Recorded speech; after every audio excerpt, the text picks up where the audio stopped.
remember what he was in it. He was the fawn. Yep. He's the main character. Like, I liked him in The Last King of Scotland. He was in that. Yeah, because he's a Scot. Yeah, it worked out.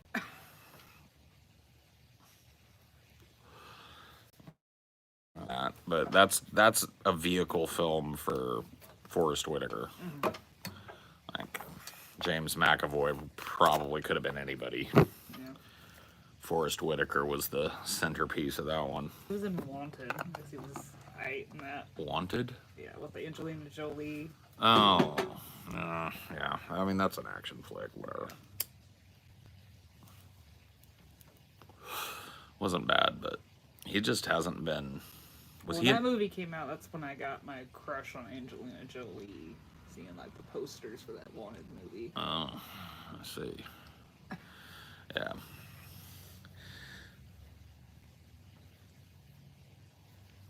Ugh. How's Chair doing? He's got a mouthful of ass right now. He can't speak.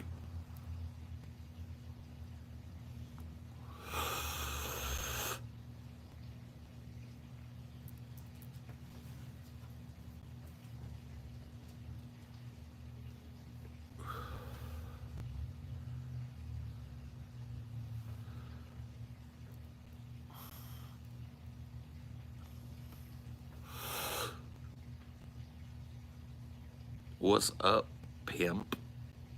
Dude, I'm not a pimp, okay? I would never be a pimp. You do got pimp sunglasses, though. I showed you that. That is true. That pimp that has the same Gucci's that you do. That's true. That's good. That's a good point. What's your alien rankings list? As of right now, it goes Aliens, Alien, Alien 3, Alien Romulus.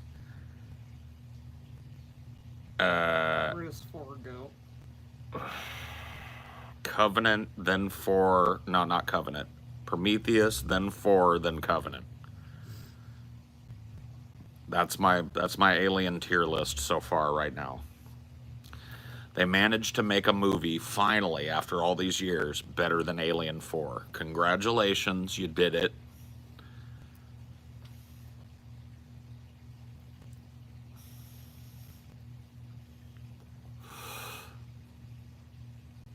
Covenant blows. Yeah, Covenant is easily the worst Alien film. I mean, that's not even a... The one that I had trouble with was, did I like Covenant more or Alien Resurrection more? Covenant, Resurrection. I think I like Resurrection slightly more than Covenant. Or wait, no. I think I like Prometheus slightly more than Alien Resurrection.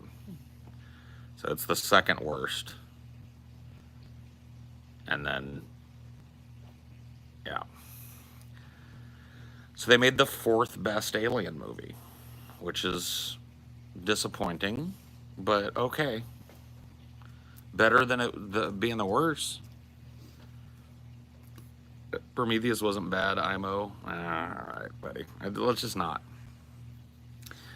I've done 2 reviews of Prometheus, and you can go watch every word I have to say about those. You've watched them at least 4 or 5 times. Yes, at least. But yeah. Romulus, the best character, was the synthetic. Yep. It was the only character. The rest of the people may as well have not been there. The chick that they picked to be the new Ripley sucked. I don't even remember what her name was.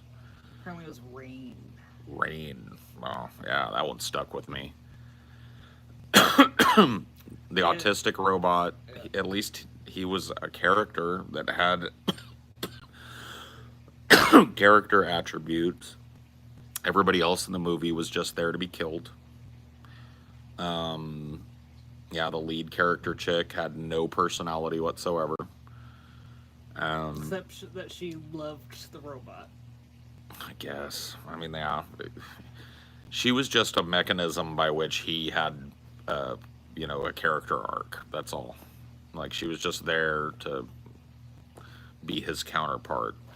It's garbage. Like, the character design or the character development and stuff is non-existent. The world building is literally just like non-existent. They just took a handful of crap from Alien 1, 2, 3, and 4 and threw it all in a blender and made this derelict space station that really makes no sense, to be honest with you. It makes no sense that Wayland Yutani wouldn't be all over it like white on rice. It's just like a derelict station floating over one of their mining colonies and whatever. But, you know, you got to get people on a derelict space station or freighter or something for the alien thing, right? So it looked great. Like the set designers and stuff should all get fucking awards because they managed to really somehow capture the feel of both the Nostromo, the atmosphere processing unit on LV-426, the prison on Fiorina 151, and the secret research base from Alien 4. It's basically all of those settings blended up in a blender, but the set designers really did a great job. They, you know, it made sense. There was this clean white utilitarian look in some of the rooms that was really reminiscent of the Nostromo from the first movie. There were these dank, dark, drippy caverns and walkways and industrial, kind of decayed industrial stuff that was really indicative of LV-426 and the atmosphere processing unit. So Aliens, there was, you know, quite a bit of like rusty, you know, old, decaying kind of sets like the prison on Fiorina and Alien 3. And then there were these kind of like spooky looking research rooms and stuff that were super reminiscent of the research base in Alien 4. So it's literally just, and then like a lot of the not plot points, a lot of the like moments that you'll probably remember after seeing it are lifted straight from the other movies. It's fan service the film to the point where it started to bother me. Like the autistic black robot says, get away from her, you bitch, at the end. And I was just like, man, rip me out of this movie harder, bro. Why would you want to invoke my memory bank of aliens while I'm watching this substandard film? I don't know. But whatever, man. I'm overly critical, but it's my favorite fucking movie franchise of all time. What am I supposed to do? Go like, oh, I'm glad they made a mid movie. Let me pretend to be fucking stoked about this film. I'm not. You know what I'm wondering? What? How Ukraine spared that many Sherps. They had all kinds of Sherps in that movie. What do you mean? Those like kind of squat trucks with the big tires. Those are called Sherps. They're like super off-road, like Arctic UTVs. Oh, I see. Yeah, I mean that's definitely a callback as well. Because in Aliens, a lot they took these big platform trucks that are meant to tow big jumbo jets behind them on the tarmac, and repurposed those, and they did the same in this movie. I don't know why they picked Sherps, because like that's not the climate that Sherps are in at all. I mean, who knows that though? You know, I don't even know how you the fuck know what a Sherp is. Because the Sherp is always a feature on Gray's GTA boards. Oh. He always has the Sherp. Yeah, see, I wouldn't know. I've never heard of the term The Sherp. Sherps can swim, like they can just drive in the water. Nice. Okay, Cool. but did you like the hybrid in the film? No. Another callback to another terrible movie. The callback to the unborn or the preborn or whatever it was called in Alien Resurrection. They did that again, and it looks every bit as bad in this one as it did in the other one. Maybe not every bit. It had a couple of moments where there was a practical rig on a dude, and it looked cool. But like overall, the design of it, I don't know why. Like Ridley Scott or the people that own this fucking franchise are so like intent on making another xenomorph, making a xenomorph that's different or it's more human. It's like nobody wants it. Did any of the scares get you? This was not a scary film. there's like some jump scares that are completely dependent on IMAX sound to jump scare you. Yeah, this is not a scary movie. If you don't have IMAX sound, you're not gonna jump. It's 100% an action movie, not scary at all. Definitely doesn't have like the creeping dread of Alien or Aliens or even Alien 3, really. But yeah, this is the Sherp. Yeah, sure. I think they had those in Prometheus as well. Yeah. They were using them for different things. That makes sense, though. But that doesn't make any sense on the planet that's on. No, probably not. Paul, when are you going to start up Cinema for Cynics again? My girl and I would watch all the movies. Stay tuned. You'll know when I know. Thank you, Paul, for pushing me to Islam. Allow me to push you out of here.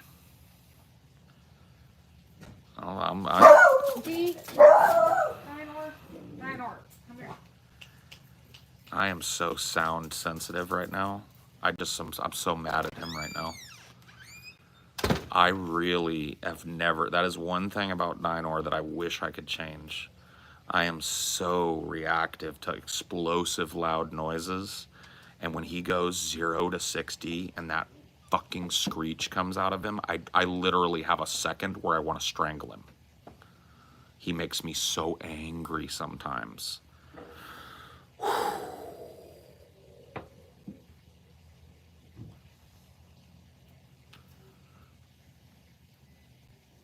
Go on. Go. Go. I don't even want to hear you whimping. You blow up like that, you get fucking put inside. That's just the way it goes, bro. Go find something else to do.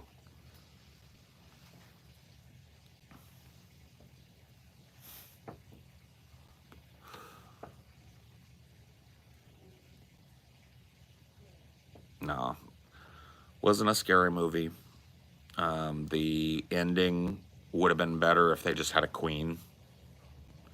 I think that would have been a way cooler ending than having a remake of the Alien 4 baby monster. It's so dumb. So dumb. Dumb. Should have just put a queen in there.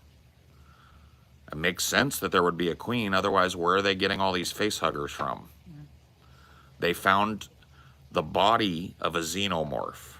The corpse, the frozen corpse of a xenomorph. The xenomorph that Ripley blew out of the airlock of the Nostromo in the first film. At the beginning of this movie, they send a drone-piloted research vessel thing to scoop up the frozen body of the xenomorph from the debris field of the Nostromo and bring it back. And then we jump forward, and that research base has been destroyed by the aliens, and it's filled to the brim with a bunch of fucking face huggers, but no explanation as to how we got face huggers. Because in every other film, if there's face huggers around, there's a queen, or a queen has been there. I think the implication might have been that they were growing the face huggers. How, though? From what? Yeah. They didn't have any face huggers, they had an alien. Yeah. So they'd, what, genetically... Yeah, well, because they But if they have that type of genetic power, why don't they just edit the human genome to be more resistant to space? It just doesn't. Like, the Weyland-Yutani Corporation is just cartoonishly evil at this point. Yeah. Like, it's understandably evil in the first two films. It's just, like, bureaucratically banal evil in the first two films. They're cartoonishly evil now. Cartoonish. Like, oh, this thing that kept fucking people over and over and over and over. Let's do it again. Yeah, let's breed a bunch of them, man. Let's inject people. Let's breed them. a bunch of them and then lose track of the space station that they're all on and let it drift close to a planet filled with humans. It's just like it's like they're retardedly evil, but not like retarded as a modifier, like literally saying they're retarded and evil. Let's never learn, ever. It's not even cloning a xenomorph, though. They have the second stage of the xenomorph lifestyle, and I guess from what Amelia picked up, it did look like they were growing them in pouches because there were no eggs. Okay. So they were able to go deep enough into the aliens' genetics to suss out what its larval or what its parasitic form is and create a bunch of those. Yeah, they were all in But cryo, and then they melted. if they Yeah. can do that, why can't they just? Because like the whole movie is, because it's trying to blend the worlds of Prometheus and the Alien films. So they got the black goo fluid. Mm-hmm. And the whole idea of the research base, as you find out, is to create a serum from the black goo fluid that'll change the human genome and make us more resistant to the rigors of space travel, more resistant to make us like give us some of the resistance that the aliens have to all like the vacuum of space and cold and temperature and The zero G. nutrition of fake plants and Right, shit. right. It's like that's Wayland Yutani's thing. Is like we want to create humans that can go out into the void and explore. They don't need super terraformed shit. Right, that can survive in harsher conditions and blah blah blah. But they can edit genes to the point where they can like retro engineer the entire race of beings that is the aliens and their entire life cycle. But they can't just edit human genes.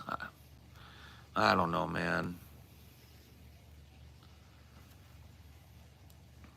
Well, here's the thing. I was gonna talk. At the end, the baby monster looks kind of like an engineer. Looks like one of the big aliens that made the black goo in Prometheus, and they find one in the first Alien, but it's just a thing that's there. Just like kind of like a set piece to show that like some weird alien race had a clutch of eggs in their ship and it got them. Like, but in Prometheus, you get to see the engineers, which they just look like big bald humans. And the baby looked like an engineer-ish. It's a big white skinned bald human with.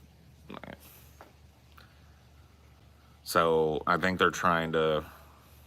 I don't know what. It's just a big circle. That's what it is. They always just keep having, and like the whole movie, literally, like it follows. If you watch every scene in this movie, you can find an analog scene in one of the first 3 or 4 films.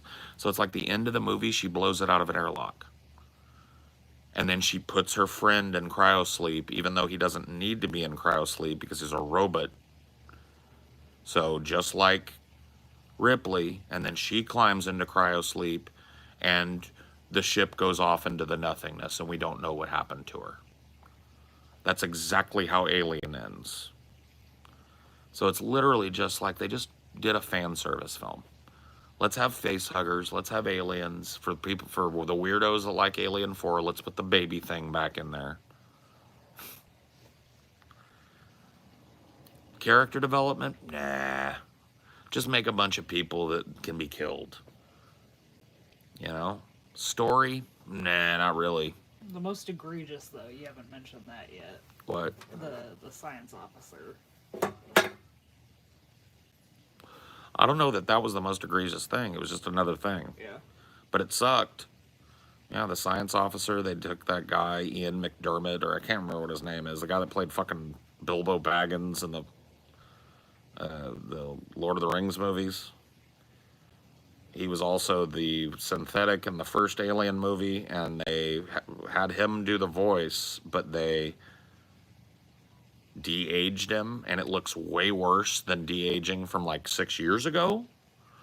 Like if you look at like Grand Moff Tarkin or the de-aging thing that they did for Leia, it's way better. This one is just obvious CG, and it rips you out of the fucking feel of the movie. And it didn't add anything. Him being the same model of robot as the robot that went nuts on the Nostromo would have been a cool callback if they could have got the CG right. But the CG looked like dog shit. His chin looked like a totally different being than the rest of his face. Yeah. It was like he looked normal from here up, but then his mouth was just like, you know, it just looks like something from fucking 20 years ago. I'm not even kidding. The CG is worse than they were cranking out 20 years ago. I don't know why they did it. I feel like there was a mistake made or something. Or like time crunch or something. They just couldn't quite finish it right because it was awful. And I would have rather them just hire another dude to be a different synthetic. Yeah, because like the rest of the CG in the movie was good, so yeah, I think it might have just been like a last minute addition to it or something. Isn't he dead? The guy that played that? I don't know. I don't think so. Oh yeah, no, it was literally the worst fucking attempt at taking an old actor and bringing them back in a movie that I've seen yet. It was even better in fucking Sopranos. Yeah, yeah, it was way better in The Sopranos when they did it with fucking Livia, and that was back in the late '90s, early 2000s. Come on, bud. Come on, bud. There was no excuse for that. It just looked like hot garbage. Ian Holm died in 2020. Well, there you go. Well, they should have left him dead then. Because, yeah, his weird little reanimated thing was. It made no sense. Yeah. And it's like, if you're going to do that, why not do it with the actor that's living? So, like, make it a bishop instead of the other droid guy. Make it a bishop. Get fucking, what's his name, to come back and do it.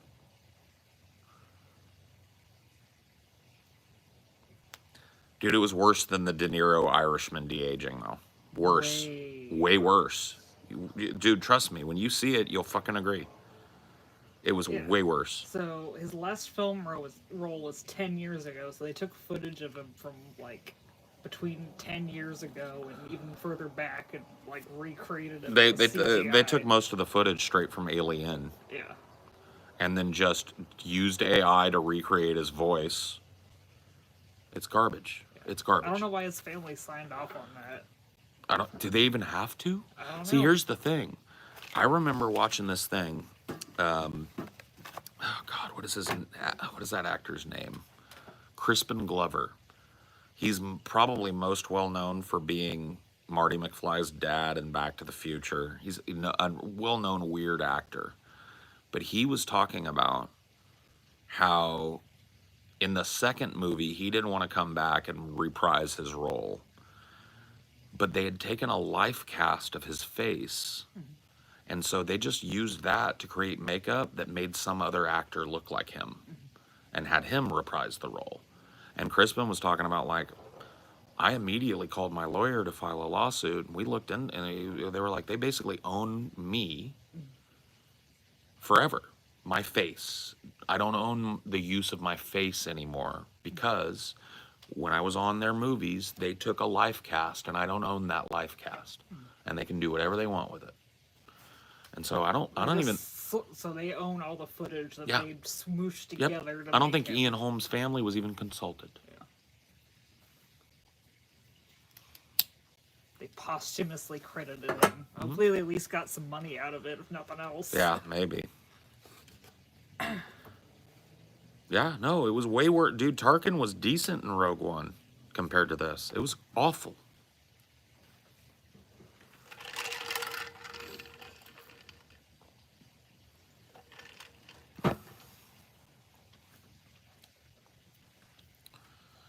So yeah, overall, mid to maybe like upper mid tier movie for me.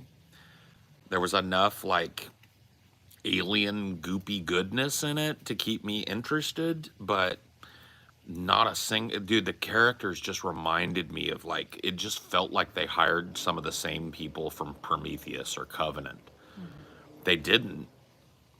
They're all different people, but Jesus, I could just see those people on that ship. Mm-hmm.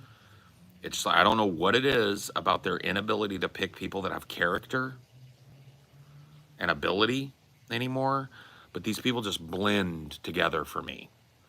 They don't stand out. They aren't great actors. They aren't written well. The characters aren't developed at all, so you don't care about them at all. Like, there's a pregnant lady in this movie who reveals that she's pregnant after they're on the derelict ship and just tells somebody, like, I'm pregnant. And that's supposed to be like an emotional hook but that's all you know about her is that she's a pregnant lady. So it's just not enough. Sorry. It's a cheap way to try and hook people emotionally. And it just felt like it was such a predictable thing, like, oh, her baby's gonna end up being a fucking hybrid thing. Yeah. That's all. That's the only. You see, it was like when characters exist to facilitate a plot development, that's a problem. That's a problem in movies.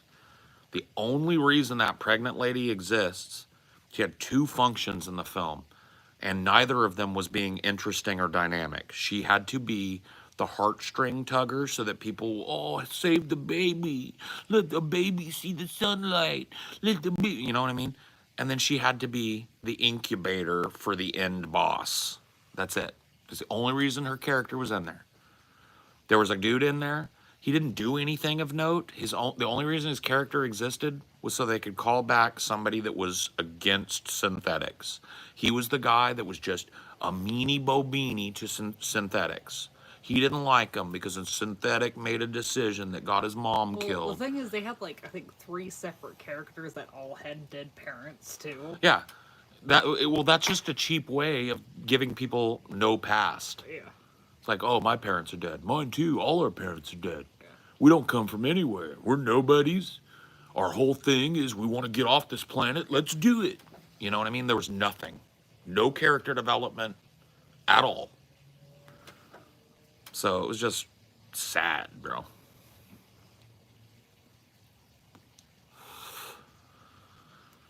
Yeah, the best character is the autistic robot guy. It's the only character that you will remember anything of. That you'll remember the Yep. name of. Yep, probably the only character whose name you'll remember 20 minutes after walking out of the movie. I can't even remember his name now. That one has fled me. But 20 minutes after the film, I did. You won't.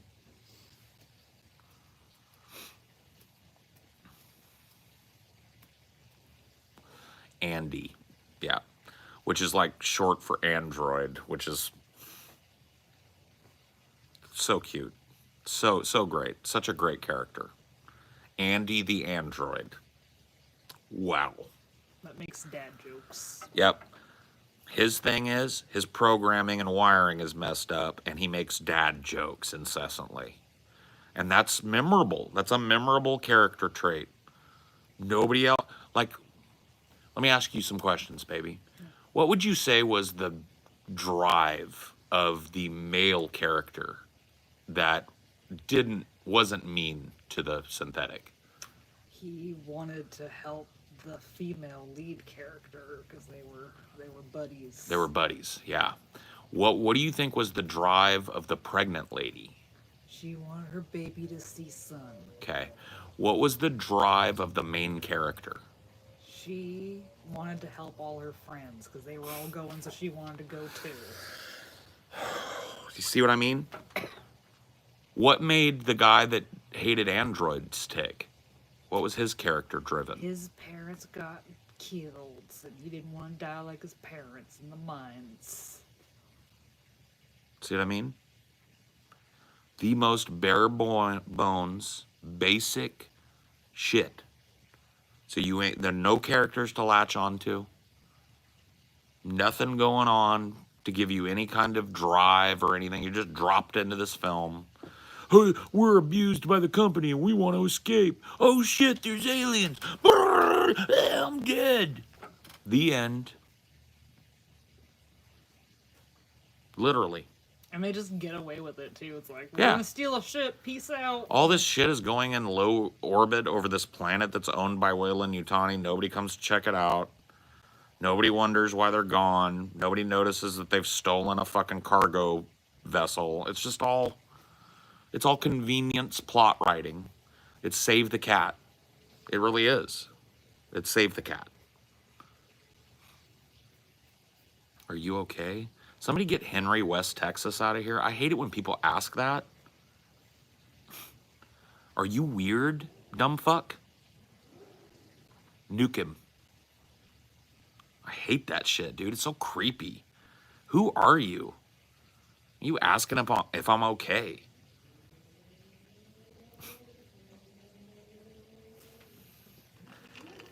fuck is wrong with you, bro?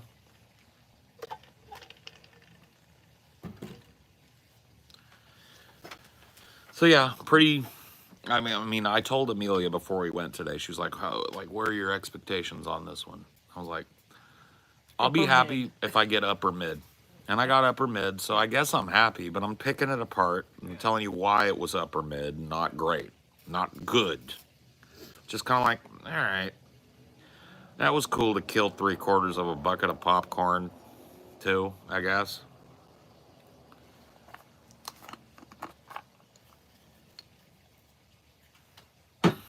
Romulus was decent for a prequel. No, wrong.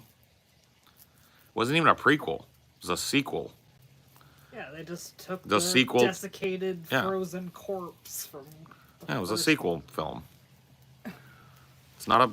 It's not a prequel. It's a sequel. Best Alien movies was Aliens. I agree. Yeah, that's the peak of the peak of the franchise. No, dude, leftover pizza is way more satisfying. What are we talking about? They compared it's like leftover pizza.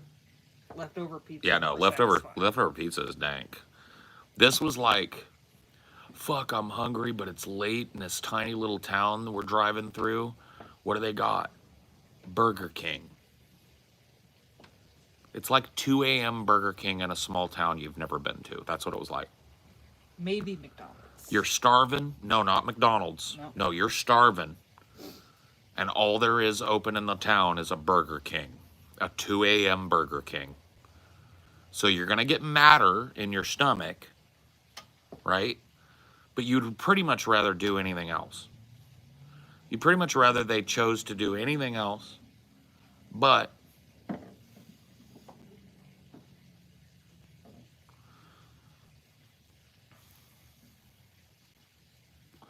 no, it was not. The human alien hybrid at the end was not scary. We saw a better alien baby thing in that 13 Coins Netflix series. There's been better ones in numerous franchises. Yeah. It's garbage. The weird alien baby hybrid monster thing has been done 100 times. Yeah. Pregnancy is a very common trope for horror movies to fucking. Yep.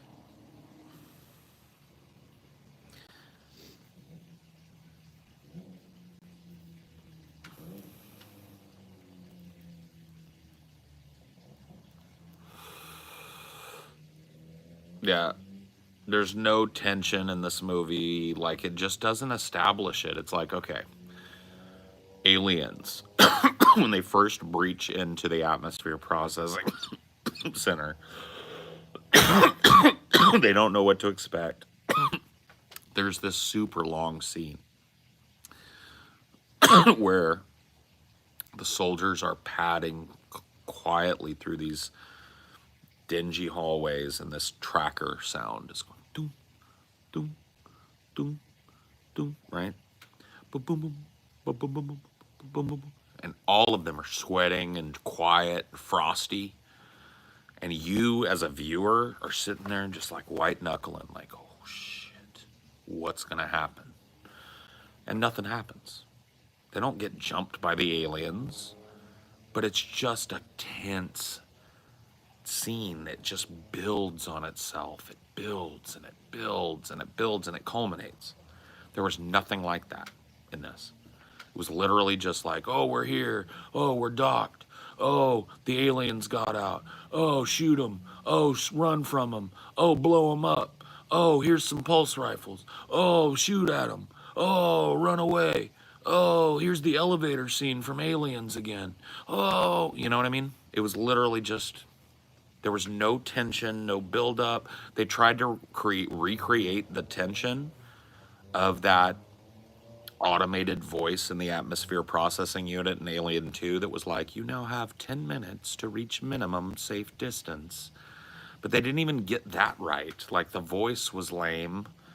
It's just like 10 minutes till contact. And because it's such a derivative thing, you know they're going to get out. Exactly. You know, that's the problem with doing fan service arcs. Yeah. It's just like, was it cool to see them call back to that? Sure. But did it allow any tension at all to develop over the course of the end of the movie? No. As soon as I figured out, oh, they're just doing the end of Alien and Aliens blended. Cool. Because Ripley blows a alien out of the airlock in both of them. So it's literally just both of them.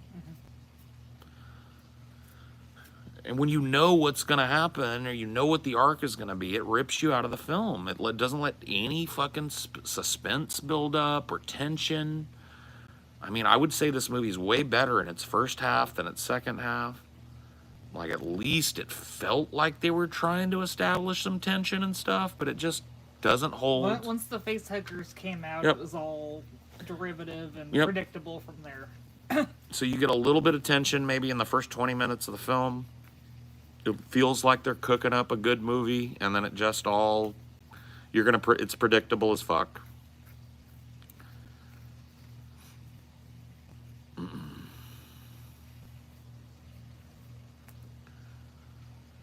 When is the next Harry Potter coming out? I have no fucking clue. Who cares? The HBO mega series, that's probably going to take another 2 years at least. Yeah.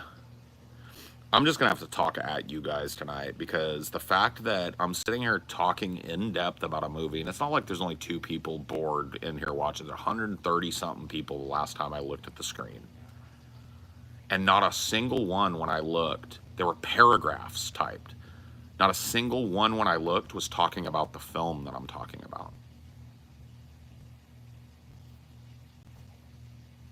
Like, you guys are nightmares. Like, who are you talking to? Well, I saw one pop up now, but when I looked after speaking for like 15 minutes without paying attention, there were paragraphs of side shit talking about hamburgers and stuff. It's like, who are you guys? Are you even here? Hello? Never mind. Never mind. It's expecting too much for the people watching you to give a fuck. You guys are just too used. You're too used to Twitch chat. You're broken. And when I scalp people that don't come in here and don't know the rules and stuff, it's just a fucking tragic night every time. Read the room. Dude, conduct yourself like you would in public. Don't just come up screaming shit in people's ears apropos of nothing. Don't ask for an update on what's going on. Just shut up and listen. Dance, Paul? I'll show you a dance, bitch. How about this one? The Swan Song.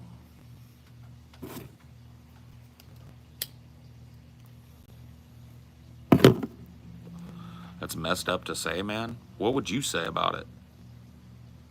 How would you say it?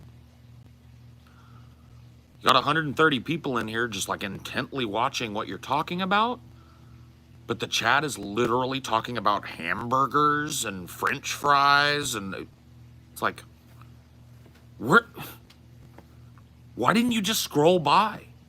Why stop on a dude talking about a movie and talk about hamburgers in his chat? Make it make sense to me, bro. I was looking at the top chat, not the live chat. That's why I wasn't seeing that shit. Yeah. It's just a goddamn nightmare. Make it make sense to me. I'm done talking about Romulus now. We've moved on.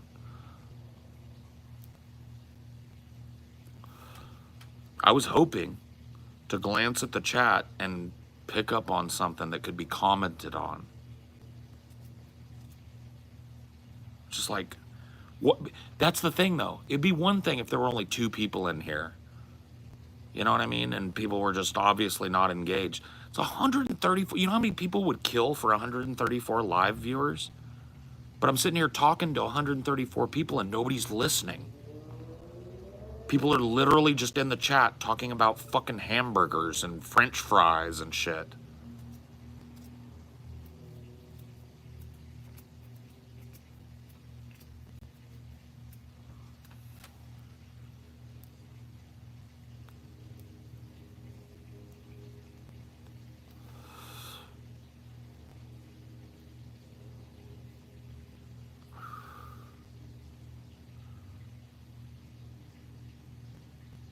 See? Like Megan.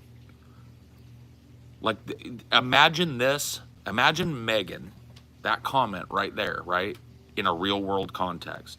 Group of people are standing around talking about something. Megan, who doesn't know anybody, has no frame of reference in the conversation, just forces her way into the circle and goes, hey, what you guys talking about? What's this about? You would never do it. But online, for some reason, Megan typed that out. That's how Megan treats people online. Hey guys, it's about me, right? There's 136 of you in here, but let's have the streamer stop and recap the last 40 minutes so he can bring me up to speed. See? No, I'm ask what you. Get her out. Retarded. Fucking failed. Failed. Whew. See what I mean, though? I do not get it, bro. I don't understand the impetus. I don't get it. If you're bored, what are you doing here? If you'd rather talk about hamburgers, start a stream and talk about hamburgers. You know what I mean? If you don't know what's going on, you don't feel like listening for 5 minutes and figuring it out, go scroll away. What makes you think I'm finna pause everything to bring a retard up to speed? I just don't get the thought process. I want to make it make sense. The ability of people to read the room has been flushed down the skibbity toilet. Read the room doesn't. Do you guys understand what read the room means?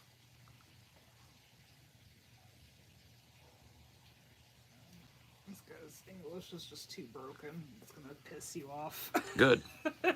Get him out.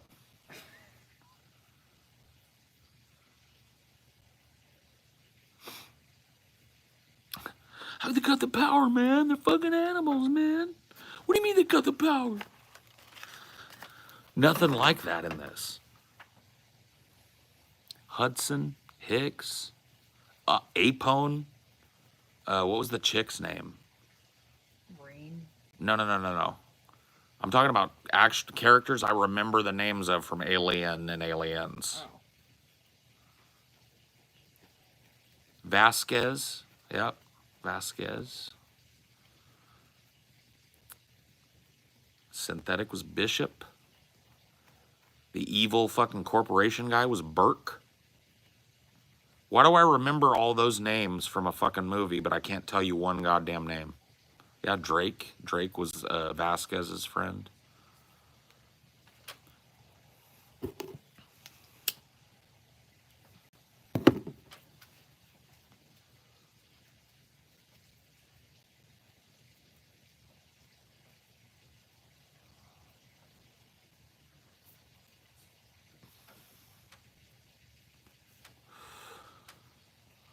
My name's Hudson, sir. He's Hicks. See, that's just such a clever writing way to get you to determine between these two characters that have H names. I'm sorry, Corporal Hicks. Oh, my name's Hudson, sir. He's Hicks.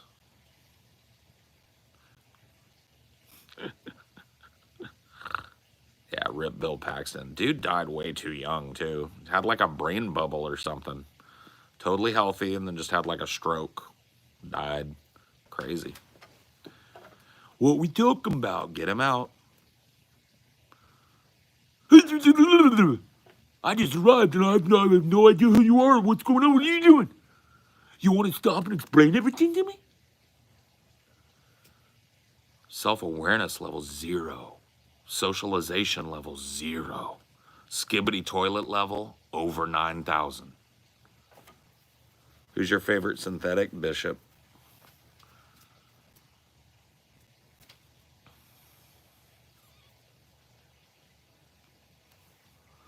David. Pfft. Stop. Death row shirt. I'm a sub for that. Yeah. Keep it real. I get a lot of comments on this shirt. People like this shirt a lot. I don't know about hose for Harris though. What? Do you organize little Zoom chats like the white guys for Harris? But it's a hose. That's cool. I like Hose for Harris. I could get down for that. Trump does scare the hose, so I would imagine Hose would probably be for Harris. Because Trump scares the hose, for sure.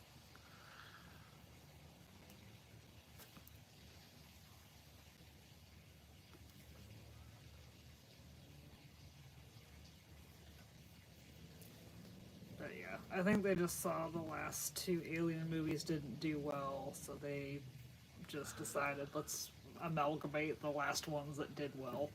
Yeah. And some of the ones that didn't. Yeah. Because there were references, open callbacks to Yeah. Alien, Aliens, Alien 3, Alien 4 Resurrection, Covenant, and Prometheus. All of them. Every one of those movies had a fucking hyper specific callback in it, or a scene that was designed after it, or a set design that was ripped from it.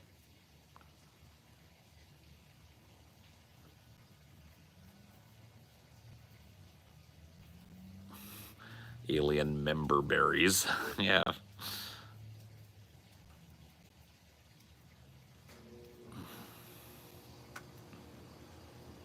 You want to talk about them trailers? Bro, the trailers made no sense, bro.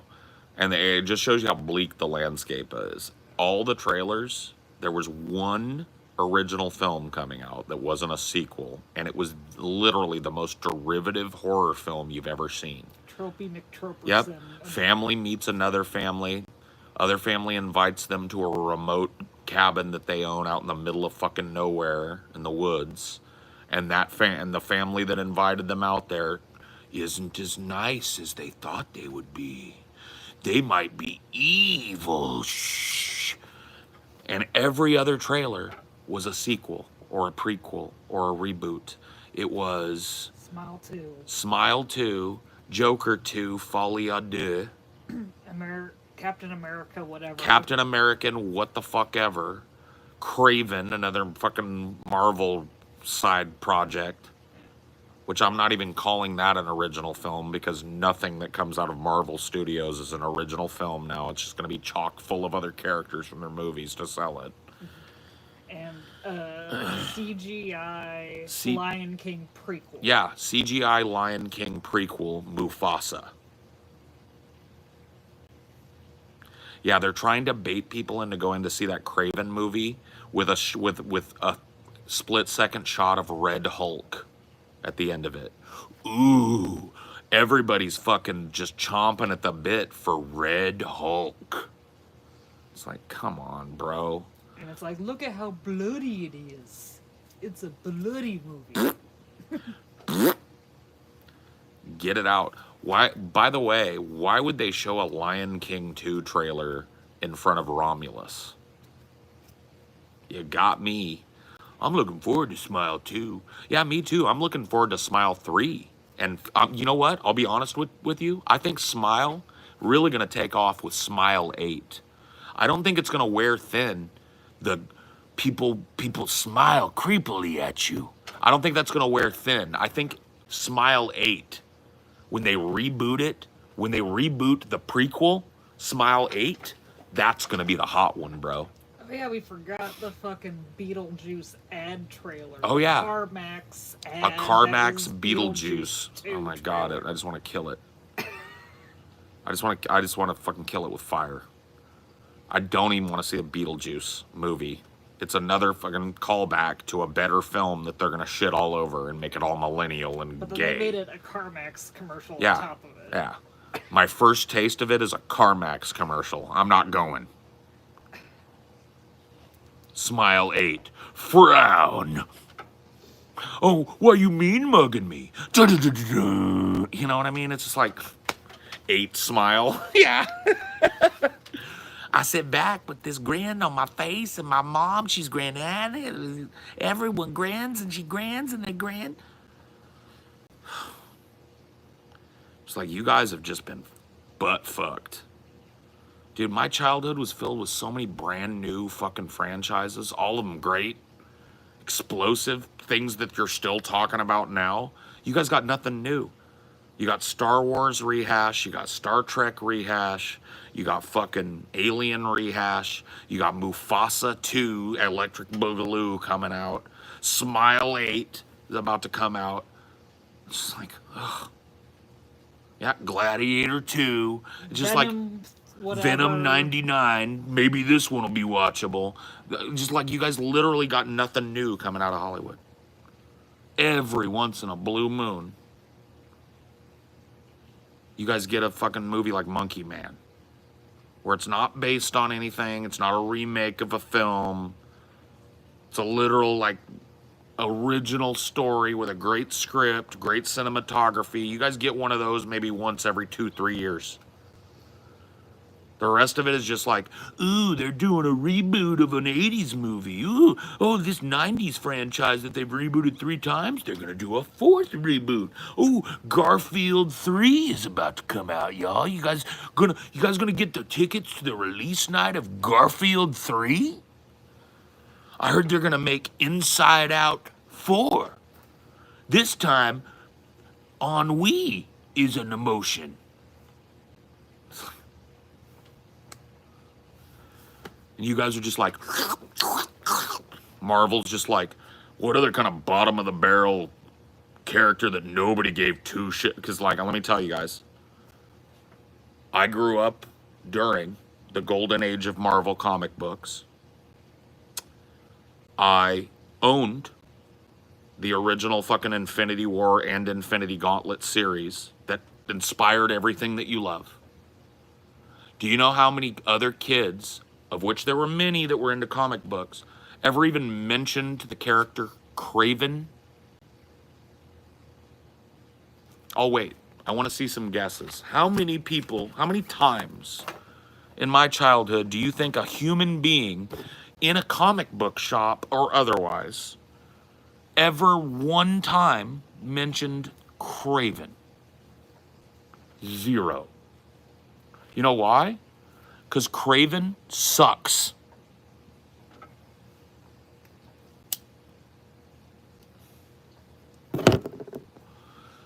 Like an F tier superhero slash villain guy. Like a rebel, like a guy that doesn't follow the rules, but he's not necessarily a bad. It's just F tier garbage. Garbage. You guys are just getting shoveled all the hot garbage now from my childhood too. They're like, damn, they ate up all this rehash. Fucking reheat that Kraven turd. See if they'll buy that. And you go like, ooh, Red Hulk. You guys will just eat any old fucking microwave dog turd they put in front of you, huh? Thanks for coming in, Midnight Ghoul. I was all alone here. Yeah, I need to prop a couple other people up. I'll see if there's some trusted fucking known quantities in the chat tonight.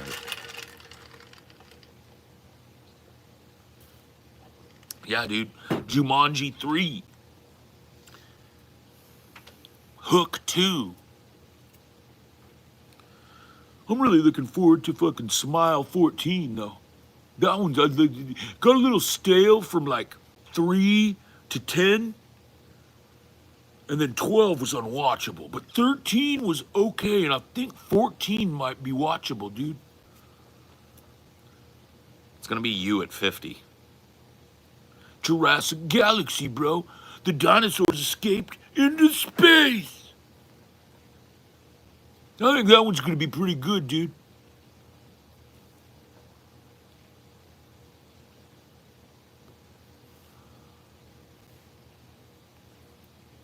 Oh, don't even say that, bro.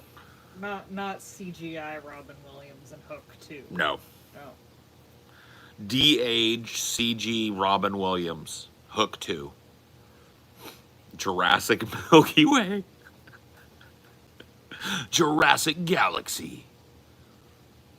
Don't ask, can I ask? Ask or do not.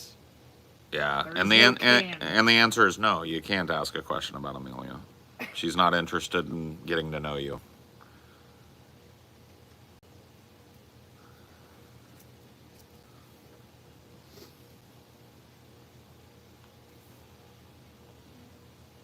how society is going, I won't see 35, and I'm in my mid-20s. No, society's crumbling way slower than you'd hope. Yeah, man. Everybody feels that way, dude. I remember in my 20s, I was like, man, I better rip it up because by the time I'm 30, this place is gonna be on fire. Nah. It's a slow decline. Your children or your children's children might see some wicked, wild shit, but you're just gonna see the slow decline, buddy. Dude, I can't wait to see Godzilla. That's gonna be a good one, dude. Godzilla wasn't great. Well, they Godzilla. already have Baby Kong. I mean, it's just now we fucked, need dude. Baby Godzilla. Guy, I'm really stoked about Godzilla, semicolon, Godzilla, comma, Godzilla War. That one looks like it's gonna be good, dude. Featuring Baby Godzilla. Featuring Godzilla versus Godzilla. It's just like, oh my god, bro. Dude, they're gonna remake The Breakfast Club with a bunch of millennials, and it's just gonna be them sitting in detention reading their phones, dude. I heard it's gonna be tight. It's gonna be a bunch of like millennial kids, and and like it's just a silent film where the teacher is like, "Hey, you're in detention. Be quiet," and they're like, "Whatever." That's the only word that's spoken in the movie by a character, and then the rest of it is just them scrolling their phones, bro. It's gonna be awesome, dude. Breakfast Club 2.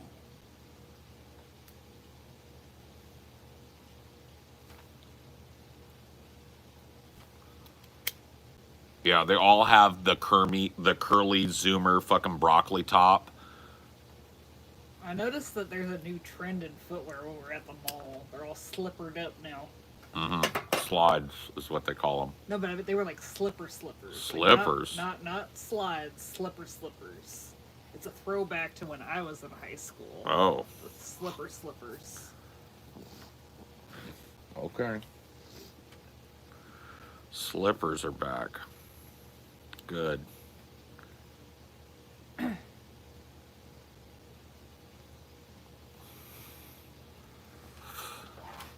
Yeah, dude, the broccoli top, dude. What'd you do? What is your problem, D?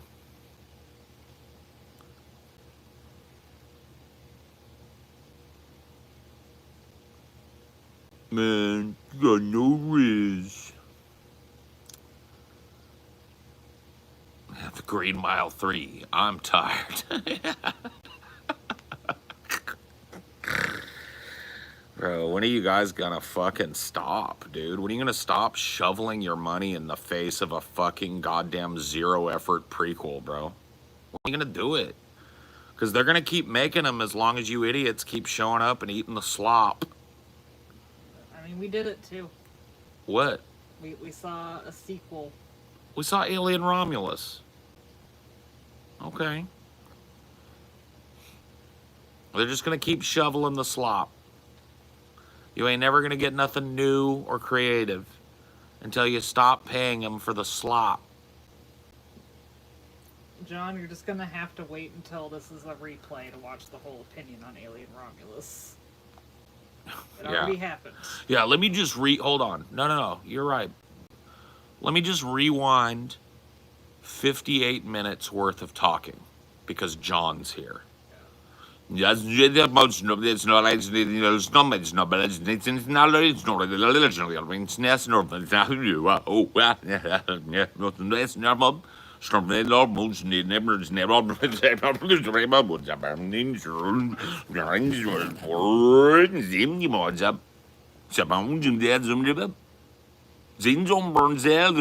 I mean, shut up.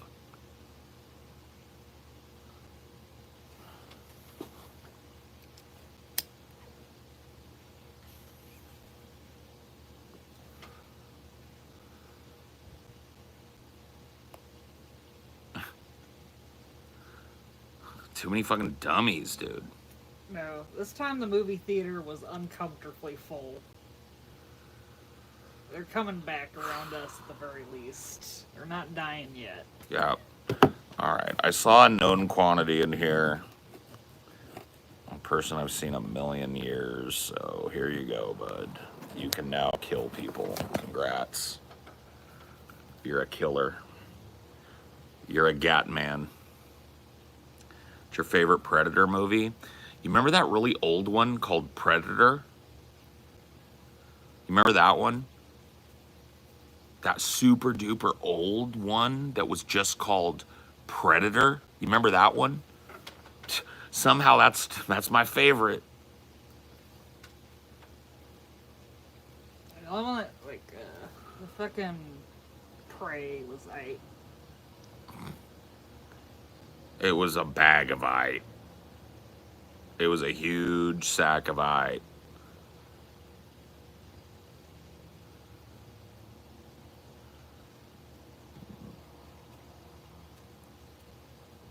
I don't know how anybody loves fan service, what you meant. It's so low effort.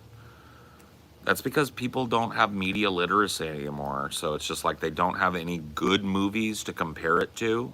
And so you can just show them reheated dog shit. And they go like, that must be good. Remember when they said the thing that they said in the other movie? That part was my favorite part. I like the part where the autistic robot said, stay away from her, you bitch. Because it was what Ripley said in Alien 2. It's just like, you guys are fucking like, you guys have been lost. None of you have read a book. None of you knows the context of the films you're seeing fucking remakes of. None of you knows how to critique a movie. So of course, when they serve you a fucking microwave dog turd, you slurp it up and meme about it for 6 months and give them a bunch of your money.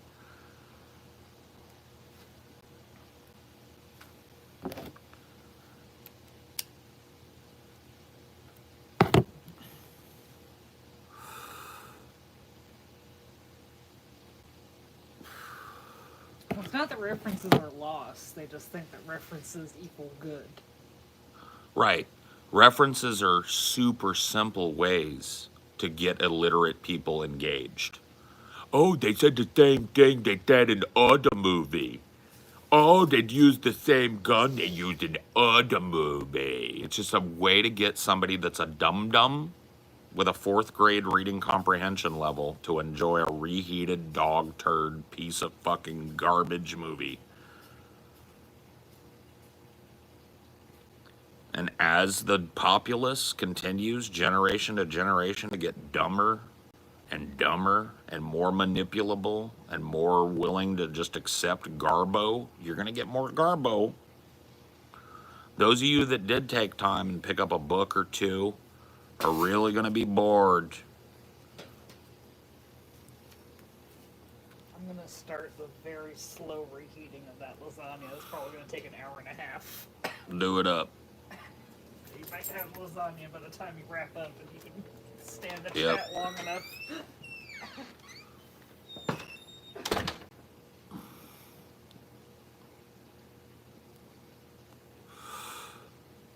The movie Idiocracy, it's been, you know what the sad thing is? Reality is actually worse than Idiocracy. And nowhere near as fun and cool. We'd actually be better off in Idiocracy. The morons had a fucking functional society figured out. It sucked, but it was working. You know? Our morons, they're just crapping the bed and then just sleeping in it for days before they clean it up and shit. Putting their shoes on the wrong feet. Asking their mom to tie them for them. You know what I mean? That's what your average 30-something is up to right now. And eating paste and shit. Like sucking on Elmer's glue to see how it tastes. Like they're literally in the 4th grade still up here. When it comes to like media literacy, being able to get references to popular media, being able to engage with culture at all. Bloop, bloop, bloop, bloop, bloop, bloop, bloop. Still in the 4th grade.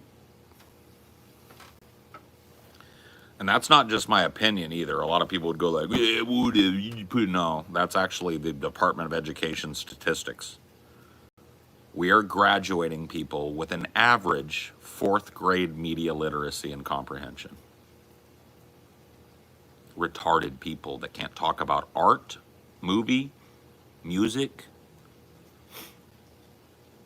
the history of any of those things, literature, poetry, prose, the news.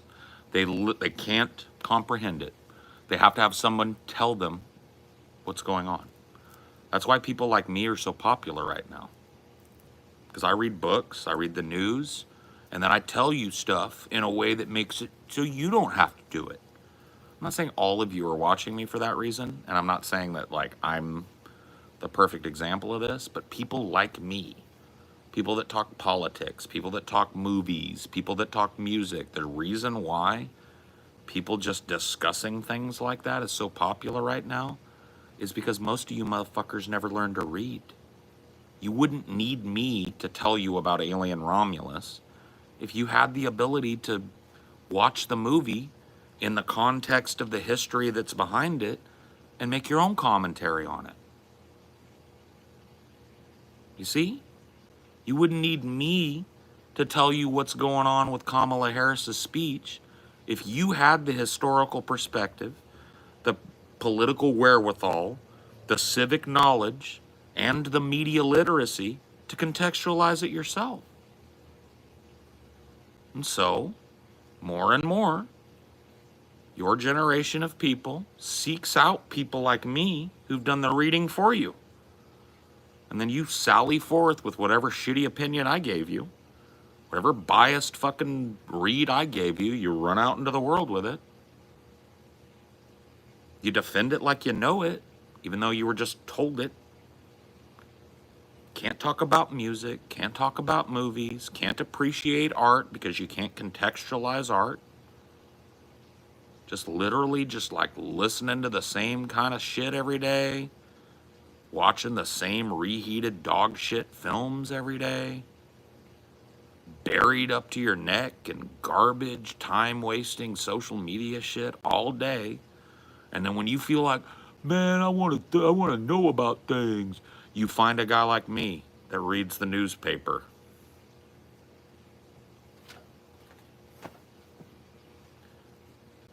Good job.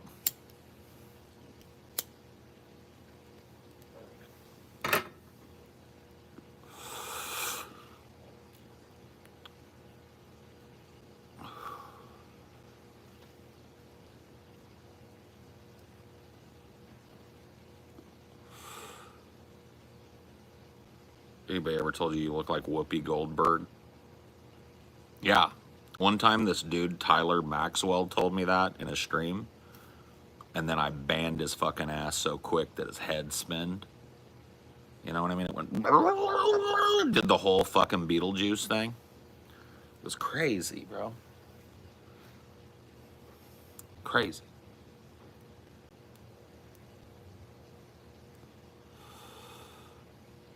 What, are you timing out harmless messages? Because I can. Because I'm pissed off at the chat, Ashley. Dude, you weren't in here, right? But I started this, and it blew up. Like 140 people were chilling, right? And so I started talking about a movie I went and saw. I saw the new Alien movie tonight. And I was talking in depth about it. And I saw my chat kind of out of the corner of my eye going, but I was talking with Amelia, and then I was kind of just talking at them. And when I looked, there was a whole conversation about hamburgers going on, bro. I'm not even kidding. It was like there were 140 people in here and the chat was discussing hamburgers while I just rambled apparently to nobody about Alien. There were like, and you know how people will post whole ass paragraphs sometimes? Like twice as long as the thing you just typed. You know what I mean? Like whole ass fucking chunky paragraph. And there were like 4 of them on my screen. And then like a bunch of small ones. And I literally went through each one that was on my screen and not one of them mentioned the movie. I love how trigger happy you are when you get pissed, Paul, and it's your shit. I'm not questioning. No. I'm not pissed at you. I'm just explaining why I'm pissed. Because the chat has been fucking tonight. No. Dude, this is a thing. I'm in a mood today. Because Amelia thought I was pissed at her earlier, and I was nowhere near pissed. I got pissed off in Discord earlier when I was just hanging out for no fucking reason. No reason. Like, literally, nobody did anything, but I was just pissed. I was super, like, baby pissed off because there was a long line to get the popcorn at the movie. Like, baby style pissed off. Like, I wanted to stomp my feet and start whining pissed off, right? I didn't, but I got that fucking level of, like, pissed. And then now...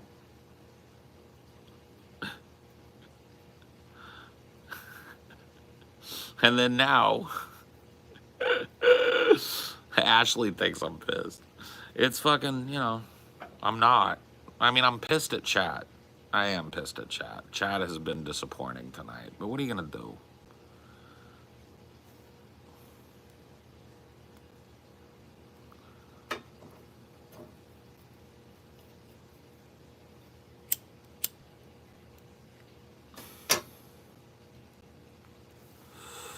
Dude, I need a Chalky Baba. Misspelling is an issue. Jesus, who's shit in your cereal? Bro, you don't have to put up with it like I do. You don't understand. I'm the one.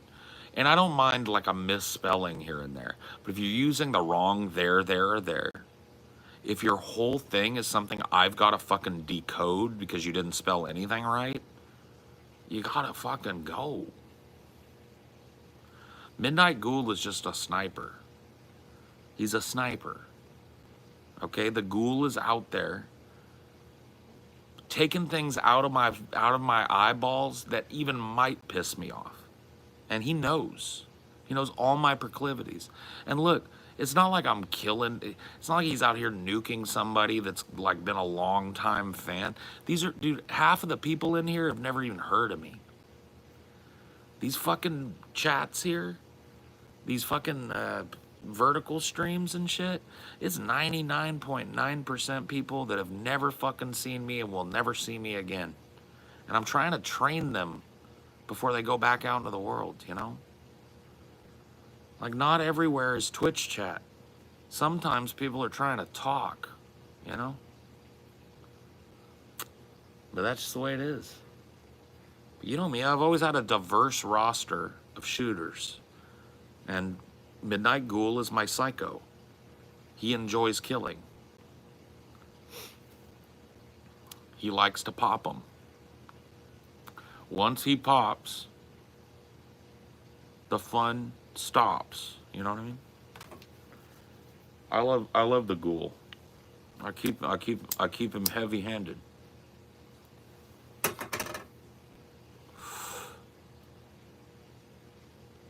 Then I got like Nuggy. She's on the other end of the spectrum. I will watch Nuggy time people out for 30 seconds sometimes. She's so nice. So I've got them all. And it just depends on which wrenches show up, Who showed up to work tonight, Oh, I mean, you've just been away from the fucking madness, Ash. You don't, I'm not saying dwell on it, but just remember the fucking soup. I've been stewing in it. You left it in 2018. You know what I mean? You peeled out. I don't blame you. You skirted out. But my ass remained boiling in the soup. You got to remember the autism. You've got to chill. You don't got to do that no more. 2019, my bad. I was close enough. Me in years. You're lucky I didn't say 2015. May as well have been 20 years ago at this point. Yeah, dude, I'm still boiling.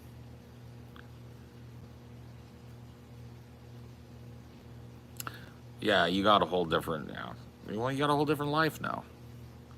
To you, like, now coming and chilling in somebody's chat and, like, it's just fun. You're just, like, blowing off steam or, winding down, whatever the fuck. Back in the day, man, you were a soldier. You were in here nuking people. left, right, and center.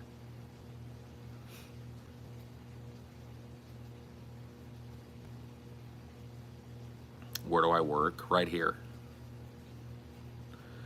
I own my own business. I work from home. I'm a podcaster. I've been doing it for almost a decade now,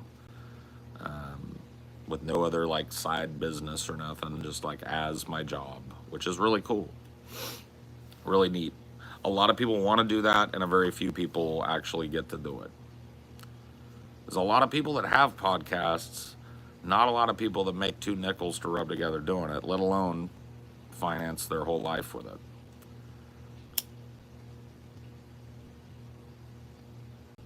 Yeah, that's what I'm talking about. That's good though.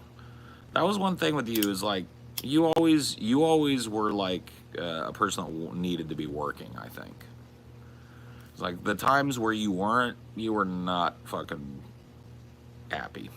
You know, I was always working because I had to because of this job.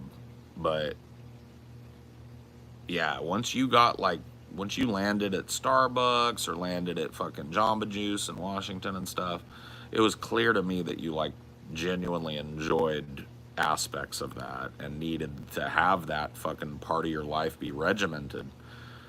And I'm glad to hear that you've like locked yourself into a cycle of that that feeds you. That's a good thing.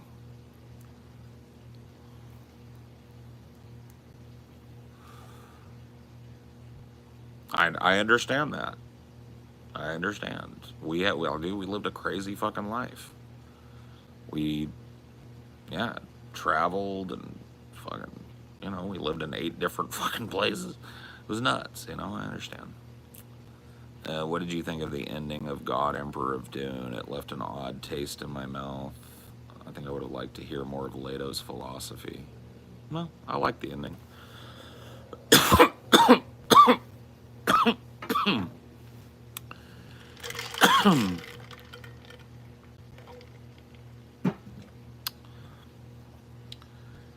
Oh boy.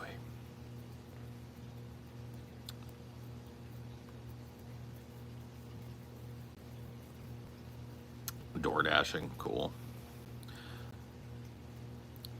Out there dashing the door.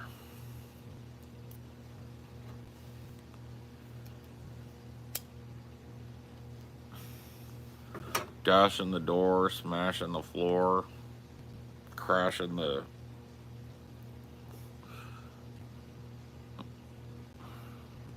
I don't know.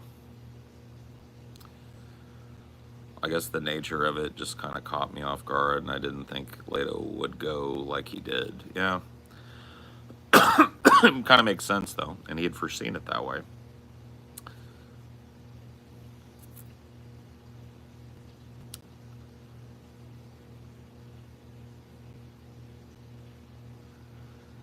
By the way, I don't mind whichever ones you use as far as pronouns, but I'm a female sniper. Oh, my bad. Gotcha. I just assumed. I don't know, dude. I assumed the gender of a ghoul. No. All right. Female sniper, then. Click, click, boom. Got it. So, the cops who shot Breonna Taylor won't face charges. Of course they won't. They're cops.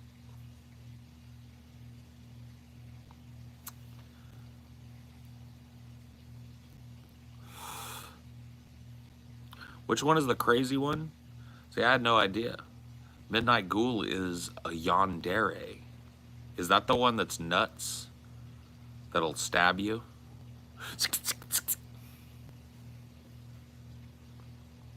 Or is it a tsundere? I can't remember. Been out of the weeaboo game for a while. I remember those terms, though.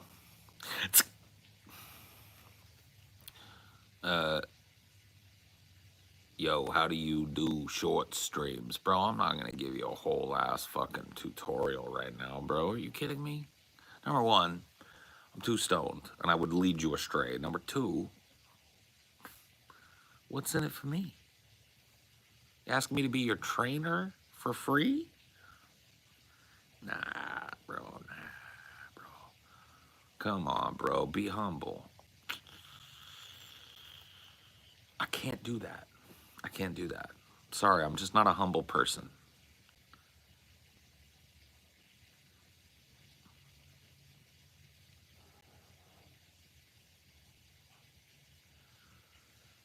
You're trying to get the secret formula. Nice try. Yeah, he's trying to get my secret sauce. You just like walked into Coca-Cola headquarters and you were like, hey, can you teach me to make soda just like yours? And then when they said like, get out of here, kid, you said, be humble.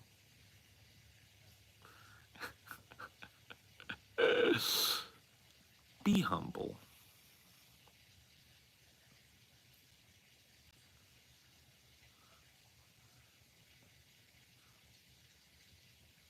Bro, what? It's streams? Bro, what? It's guap. This is my job, homeboy. It's how I make bread. I get paid for my time. So being your tutorial guy, I didn't have that penciled in on my calendar today, homie. You see what I'm saying? You asking me for the secret sauce, homie. Oh, excuse me, Ronald McDonald. Can you tell me exactly how to make your hamburgers? No.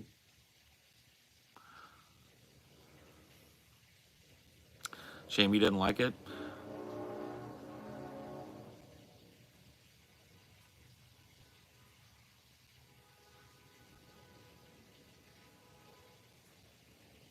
Dude, that was a loud ass horn. I didn't even know there was a train near here. That sounded like a whole ass train horn. I've never heard a train horn. I know what it is. Never mind. It's that fucking dude. The kids in this neighborhood are so bored, bro. So bored. Like the teenagers. They will go to the, like, there's parking lots around, you know, like outside on the other side of the main drag out of the neighborhood. And I'll just hear them doing donuts out there in the middle of the night and stuff. Drag racing, bumping. They're just like, I used to do that stuff when I was a kid, but I wasn't like just like cruising, wasn't just doing donuts in a parking lot and hoping the cops didn't show up. Like that was what we called it back in the day, was cruising, right? And that meant basically you get you and another boned up friend of yours, right? You get in whoever has the coolest car. If it has a drop top, plus points. Hopefully that cool car also has a bumping system. You turn up the loudest, most ignorant rap music that you can, and you let the fucking, you know, the 22s in the back rock. Right? And then you drive around a really busy part of town where there's lots of like bars and restaurants and the movie theaters and stuff. For in Fresno, it's Blackstone Avenue. Okay, you can go look it up, dude. We would cruise Blackstone. That meant, and it was illegal too. The cops would try and pop you for doing it, but you would go all the way down Blackstone and kind of like turn off and turn around and then come all the way back up Blackstone and turn, you know what I mean? And the whole time you like hollering at girls, revving your engine at people, trying to like out music people. It was just a way for like teenagers to get together and blow off steam and show off a little bit. See what I mean? I told you. I fucking told you what it was. I told you that's what was going on, dude. Just like totally fucking bored, dude. Like there's nothing around here, so they're not with anybody. It's just like bored. I'm gonna go do donuts in the empty parking lot and then run away before the cops come. Yay. Bro, that's kind of fucking sad, bro. That wasn't even a good peel out either. I that wasn't even a good skirt.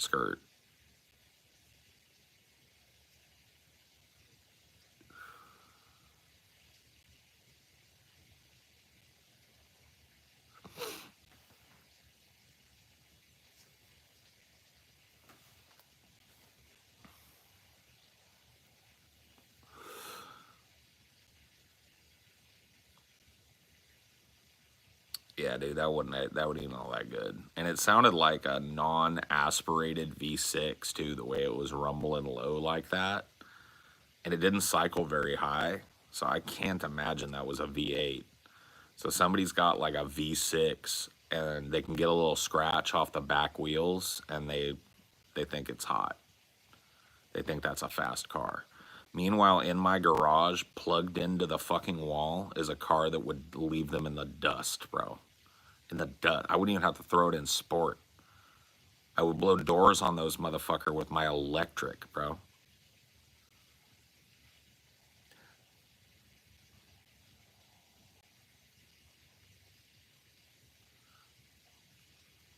What kind of car? Just a car. Just a really fast, expensive car.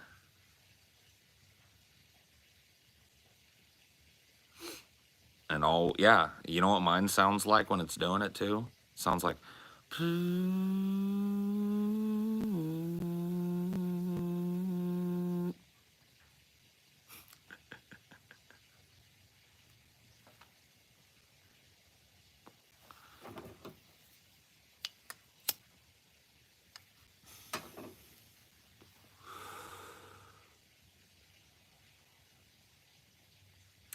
Bro, the car I have has no business being as fast as it is. I've already gotten a speeding ticket in it because I can't keep my foot out of it because it's so it's a huge car. And it does 0 to 60 in like high threes, so it's like 3.8, which like puts a lot of like little muscle cars, stock muscle cars and shit absolutely out of the game completely. I could pull probably 3.8 in sport mode on a flat. 0 to 60.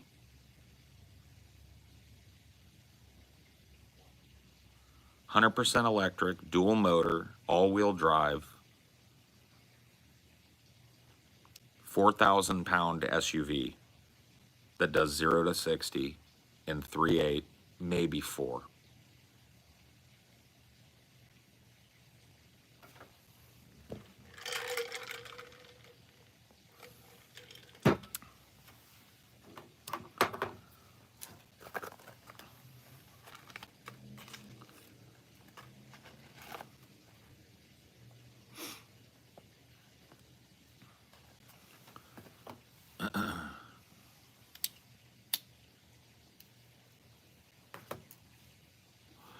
I drive an Audi e-tron, and the thing made me feel sick. It was so fast. Yeah.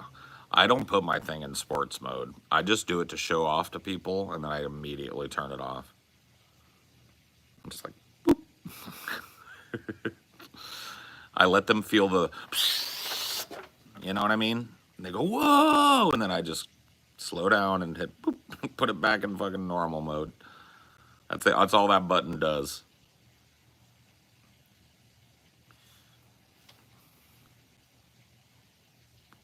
Full electric, dual motor electric.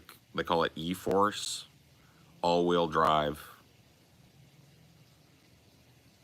Huge car too, like the size of an Escalade, like that class of SUV. So the large size SUVs, not like a crossover.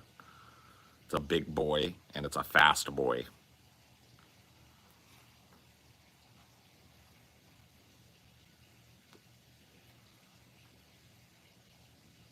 Stream from your car sometime. Maybe on a road trip or something, I'll do a stream. But probably not though, to be honest with you. How's recharging it out in the world? It's actually pretty easy, but it was hard to figure out at first. There are a ton of charging companies, especially in California, and some of them are just dog shit. But if you're out west, I can't really speak for everywhere, but it seems like they're in a lot of cities. The charger company that you want is Electrify America. They've got really good chargers, level 3 charging, which if your car can handle it, I'm talking CC4 charging or whatever the fuck it is. Like they call it hypercharging.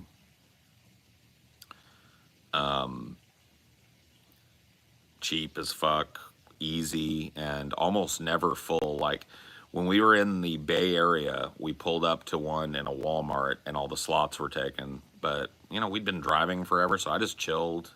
Amelia went in and got some French fries from the little McDonald's that was in the Walmart. We just chilled it. I think it was like 10 minutes, 15 minutes. Somebody came out, pulled out. We pulled in, plugged in. 30 minutes later, we're at, 98%, and we're on the road.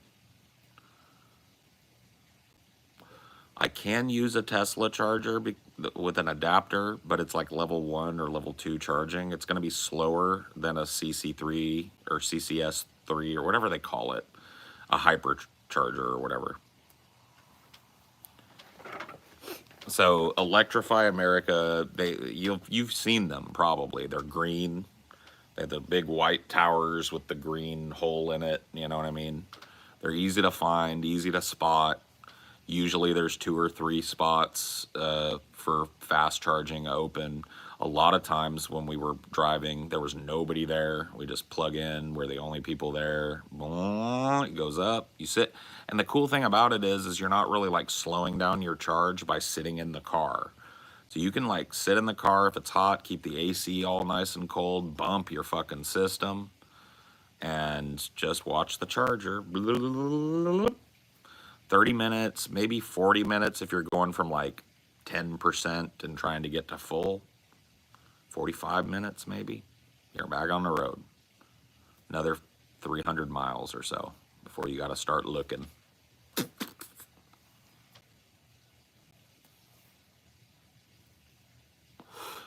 So the first time that Amelia and I drove in this car, when we took a road trip in it, we went from here, where I'm at in the Central Valley, to Northern California, where we're moving.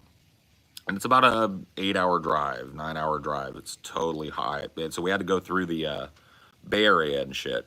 And it was that trip was tough because we had to figure out, we didn't, like my dad had kind of helped me. He's got an electric vehicle, so he showed me how the chargers work and shit. But he, and he tried to prepare me for the weirdness of the road. But the only time I was ever afraid that I was going to run out of juice, and it was only because I didn't understand the car, was, so this car is, everything's integrated, right? It's electric. So, it's way cheaper than filling up with gas. Going from like 10%, let's say, on an Electrify America charger. And it does depend, on the county you're in and stuff, because electrical prices can be different. But here was my average, right? If you fill up from 10% to like 98, it's going to cost you $20. Maybe less, maybe like $17. It usually, most of the charges that I do, because I would stop way before it would get low, way before 10%. So if I'm stopping it somewhere and I just like see that that's the next charger, and then I got a long stretch, I'm gonna stop at 50%. You're gonna pay $5-10 for half a tank.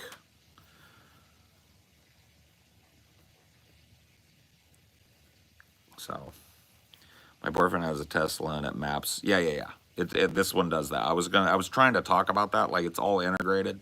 So you can tell it what chargers you want. You put in your navigation into it, and then it will suggest charger locations, and you can add them. You can, you know what I mean? All of that shit.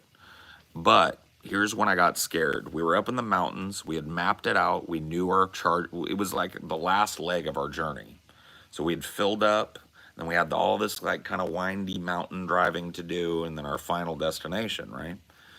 And we'd mapped it out, and I knew that I was going to burn more juice, because when you're in the mountains and you're slowing down and speeding up and stuff, right, you're going to burn more battery.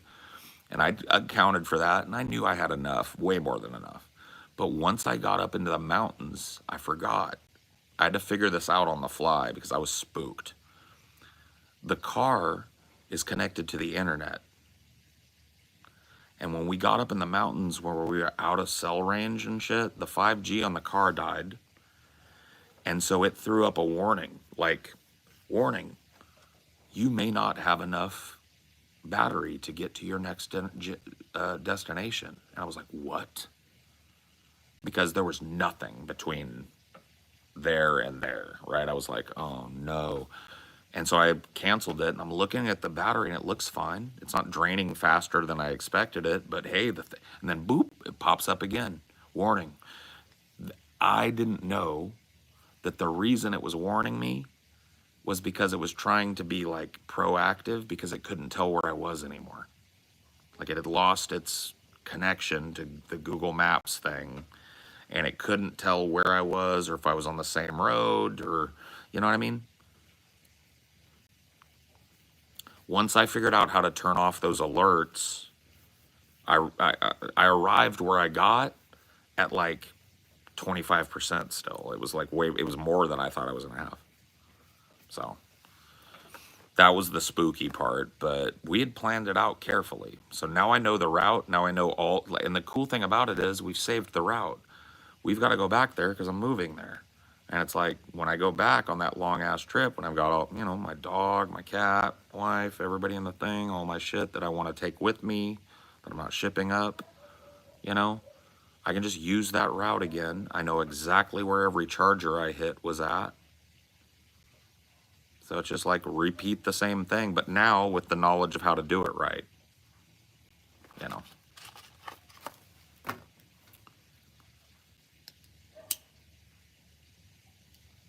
It's obscenely cheap. I mean, it's absurdly fucking cheap. And I don't know if I don't know if you've ever driven your boyfriend's car or whatever, but they're just so smooth and easy to drive. Yeah, 16 hours each way for $200 is, that's like 1990s level. Whoa, what happened to my camera? Look at that. Did the phone freeze? Okay, there we go. Jesus. Okay.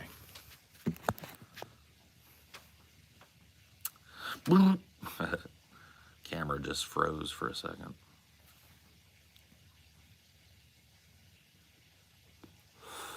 I was frozen, don't you know? Nice phone stand. Oh yeah, dude. I've got the, you see I bought the high quality one. A little Prime box that sits out here on the fucking porch all summer because it doesn't rain. And I prop my phone up on it. Was the election night of 2000 like? I had to work the next day. I got zero sleep because everybody was staying up to try and see who won the election. They said it was uncallable. Woke up the next day, all the newspapers were fucking scrambling to figure out what was going. It was wild. I stayed up too late, but I was in my 20s. I was 20, so I was equipped back then for that. Not so much no more. Now I need my 8 hours straight or Grandpa gets salty and sad, okay? But back when Grandpa was a strapping young lad, I didn't need sleep. I didn't need food. You know what I needed? You to point out what needed to get done.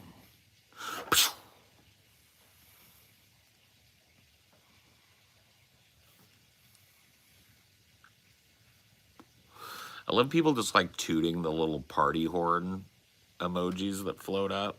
That old like relic of what was that called? Telegram? Not Telegram. What was the thing that I used to stream on? What was that thing called? I think Twitter. Twitter bought it out and now it's gone. You guys remember that? Periscope. That's the one. Periscope. Yeah, Periscope. Reminds me of that. Didn't it start there on Periscope? The little hearts and the party horns and the laughing emojis and the 100% emojis? Because people be jamming on that 100% when I say something that is total fire. You know what I mean? When I drop a banger, they hit the 100%. They're just like 100, bro, 100, 100, 100, 100, 100, 100. And then like if they're just like chilling, they drop hearts and party horns. Remember when you started that? Dude, do you remember, dude, to this day, the funniest stream, the hardest I laughed on stream was me, you, and Krista talking about her flying away with her pussy flaps. Do you remember that? Dude, I think that's lost content now. I was dying. Krista was dying. You were dying. The chat was dying. We were all rolling. Yeah, dude, I don't have but you remember, we were at TJ's house on the porch. Krista was with us. It was just me, you, and her out there at the time. And we started talking about her flaps for some reason.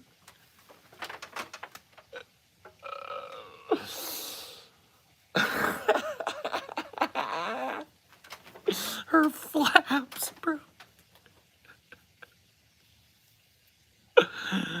And then like how she would like fly away with a queef. She was dying. She had the greatest laugh too, dude. Krista had a great laugh. Well, has a great laugh, I assume. She was dying. You were dying. I was dying, dude. Her flaps, bro. Yeah, dude. That's why I get paid the big bucks right there, dude. Flaps. She's finally gonna do it, huh? Well, that's cool. That's cool. I'm glad to hear it. She deserves happiness and stability and all that fun stuff. She's a cool person.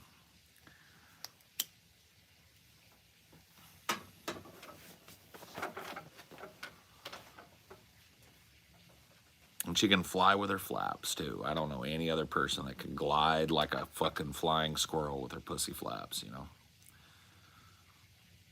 It'll be there 10 years on April Fool's. Cool. Well, it'll be my 45th year on April Fool's. Jesus Christ.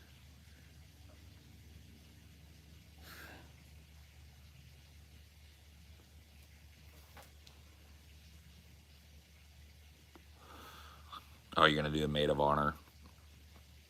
Good shit. Good shit. Weddings are cool. For the first like 2 or 3 that you go to. Then you're going to wish that people stopped inviting you to them. But that's cool. Your best friend, you got to be there. First marriage, too. Like, I have a whole thing with my friends. I tell them, you get one out of me. Like, I'm cool with you getting divorced. I'm not telling you don't get divorced. I'm just saying, don't ask me to fucking tux up twice for you, okay? Because I'm not doing it. I did it for one guy. One. Never again. It's like, I will tux. You better be sure, though. Because I'll tux up for you if you get married. But you better be sure if you want me to tux up again. Because I ain't doing it. I ain't doing it. Your first wife, I'll stand there. And you know what, dude? I'm a little salty too, because I'm going to say something. All my time, dude, and I think I'd be dope at it. Not one friend of mine in all my years ever asked me to be their best man. Never the best. Always the groomsman, never the groom. Always the groomsman, never the best man. Not one fucking time. Wasn't even asked. Nobody even asked, Paul's ego. Oh yeah, oh, I would love it if you'd be a groomsman. Oh sure, bro. Who's your bestie? Oh, the guy that you were a groomsman for the last time. I picked him for my bestie. Oh, cool. The guy that I picked for my bestie. Oh yeah. Well, I figured, he did a good job at yours, so. Oh. Cool, man. All right. Well, let me know when I need to go get fitted.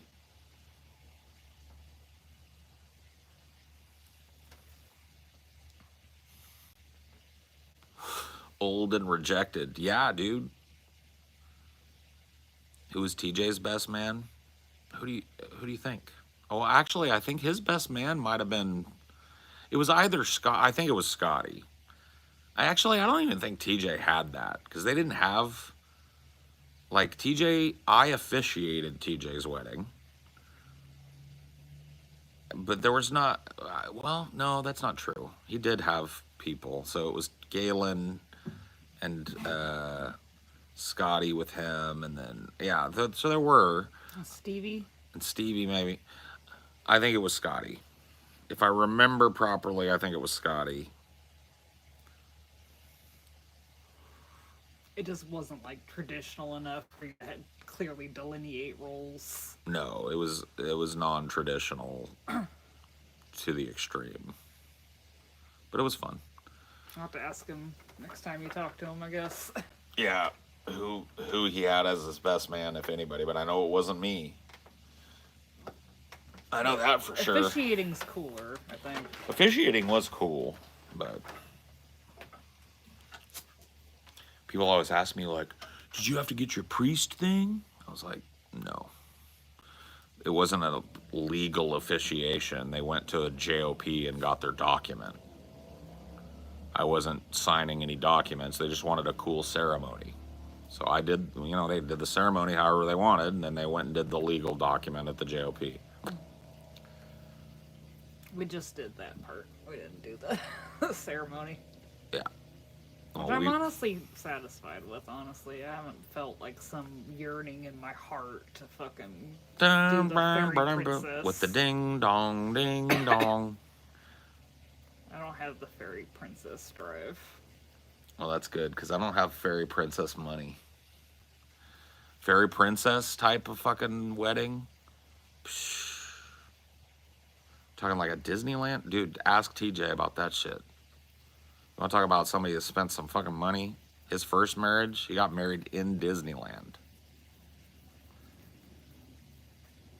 I think them start at like 15 grand. And that's just the package. That's not the dress and all the travel and everything else. Oof. I had a friend in high school that was like already planning her wedding when she didn't even have a boyfriend. Budgeting it and planning. Dude, that's a lot of women. Yeah. Like a lot, like it's not like every woman. Like I feel like my generation of women, it was every woman had this, at the very least they had the plan in their head of how it was going to be.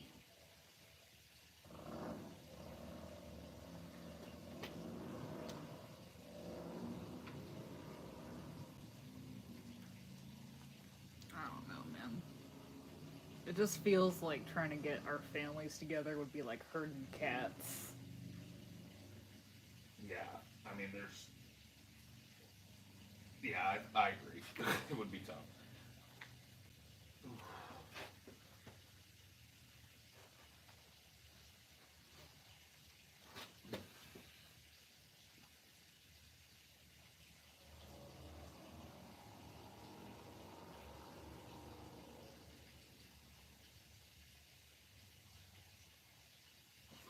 Your family's not as spread out as mine, though. Yeah, that's true.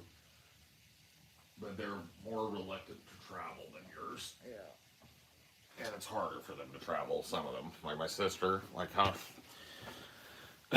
do you travel? Yeah, she'd have to get like somebody to watch the kids. And you want to invite all of her usual babysitters. Right. Like her most reliable babysitters would all be at the wedding. So that wouldn't work much. She would just tell you, just do it at my house. Oh, I know. She tried to get my first marriage to be at her house or at my sister's house. And I was like, no.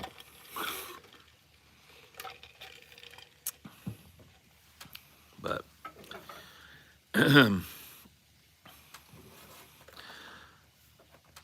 yeah, I mean, it was one of those things. It was like our whole wedding was colored by COVID.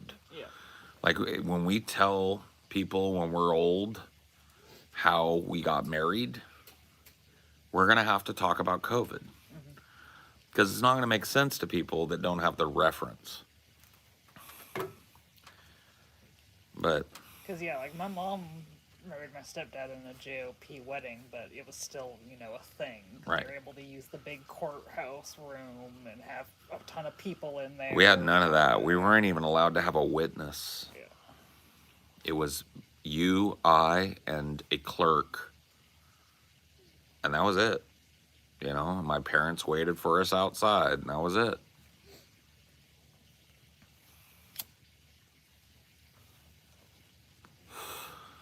And then when I figured out I wanted to propose to you, it was like my options were order you something online and hope, because I couldn't go in, look at things, and pick something out for you. And plus, like, I wanted you to have some say, because I knew I wanted to have 100% say in my ring this time. Because I had a ring that fucking literally ate my finger off because I was allergic to cobalt. And unfortunately, the one you ended up getting still kind of does the same thing. It's not as bad, though. Yeah. Well, the gold one that I got Yeah. fucking sucks for that. I mean, it's a great ring, but it fucking sucks because I'm just allergic to some element in it. I've got very sensitive skin and shit for that. So I wear like a stainless, this is stainless steel. Maybe one of these days, you can get that carved like your other one. Yeah. Or like have it plated on top of it or something. Yeah, the one I tossed in the fucking desert in the middle of the LA desert. I'm gonna check on this lasagna. I don't have high hopes of it being done. It ain't. I'll check it.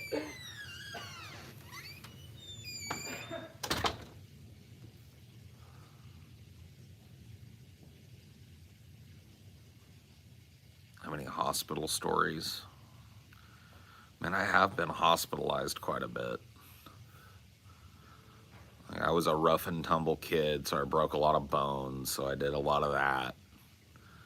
Been in the hospital for that. I had a pilonidal cyst that had to be fucking operated on.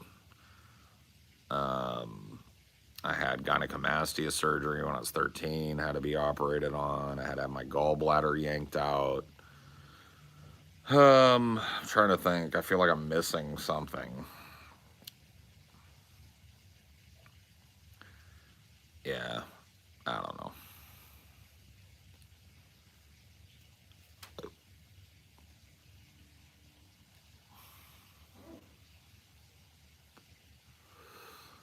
Which one was the worst? The worst hospital experience. I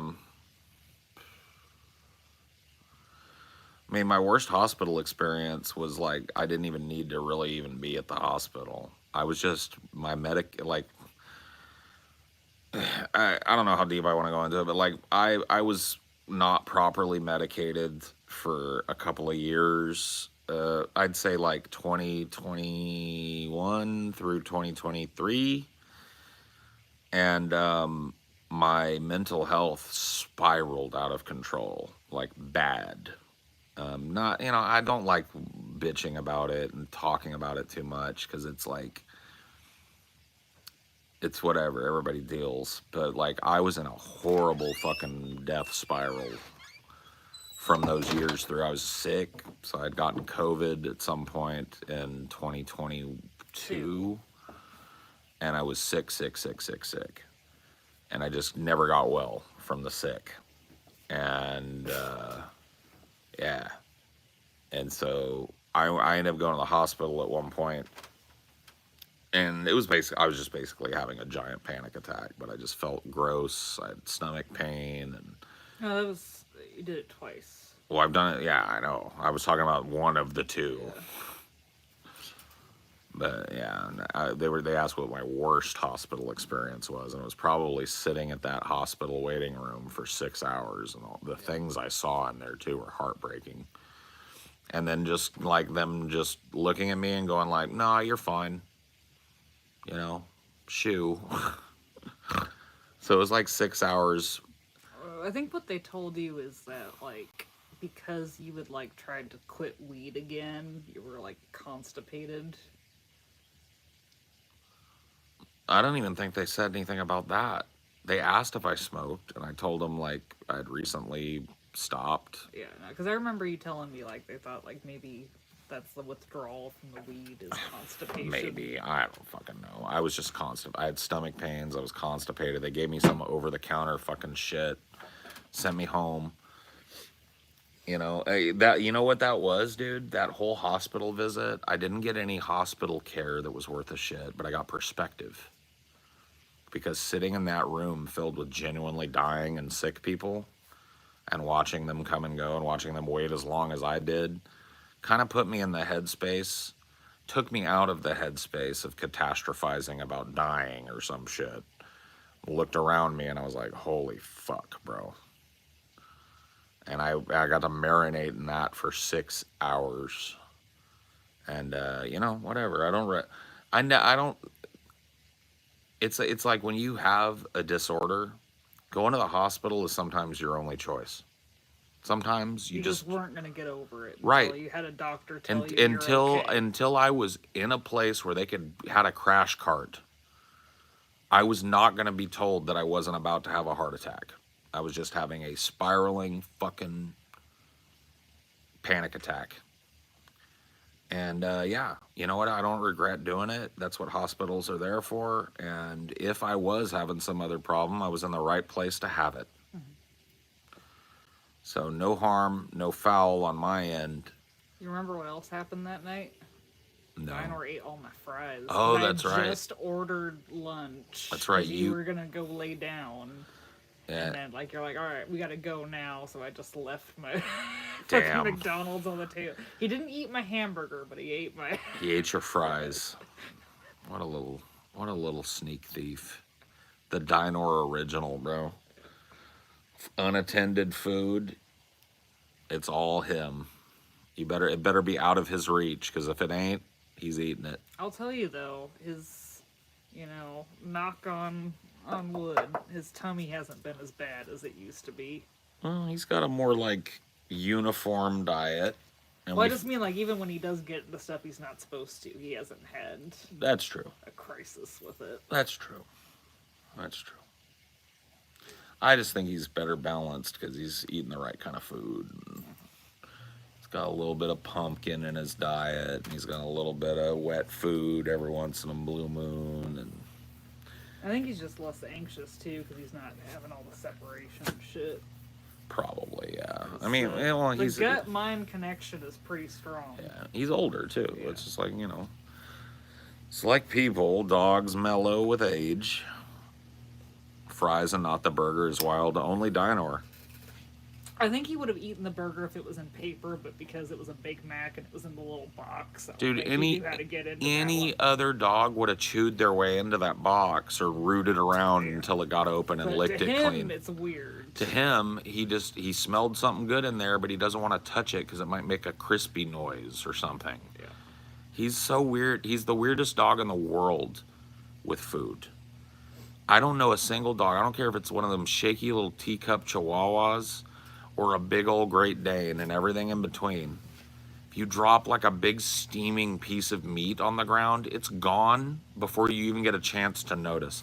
Dino will look at it, approach it like it's gonna hit him or jump at him, sniff it, turn around, walk away from it, come back. It's like, what? I think when he does get into stuff, it's after considering it for a long time. Yeah. And poking at it and Yeah. It's wild. Yeah. Except when I'm cooking. If I drop something when I'm cooking, he's like. It's just so odd though, the way he is with it. Yeah. It's he's so food obsessed. He just wants food 24/7. He wants to be nibbling this. He wants to lick that. He wants to fucking eat the crumbs. He wants to sniff you. He wants to lick that off you. He's just whew. And then he eats, and it's just never enough. He's so food obsessed, but it'll take him 15 minutes to consider something that he's never seen before and just go for it. And he can't get into a cardboard thing with a Big Mac in it. What dog his size would have dude, I don't even care. Boogie was like a quarter his size. and she would have ripped that fucking. There would have been nothing left of it. She would have torn the whole thing up too. She would have ate every little crumb of it, licked the dried cheese inside. You know what I mean? Everything, and then she would have shredded it, the whole bag. Although his worst caper recently was stealing your chicken sandwich and bringing it to the bed. That was pretty gross. Oh yeah, yeah, that was gross. Just brought the whole chicken sandwich into the bed. It's like, I'm gonna go devour this where you sleep.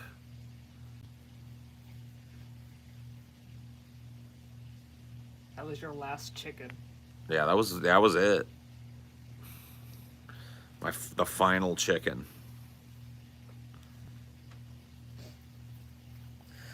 Yeah, I don't miss the meat shit, man. I really don't.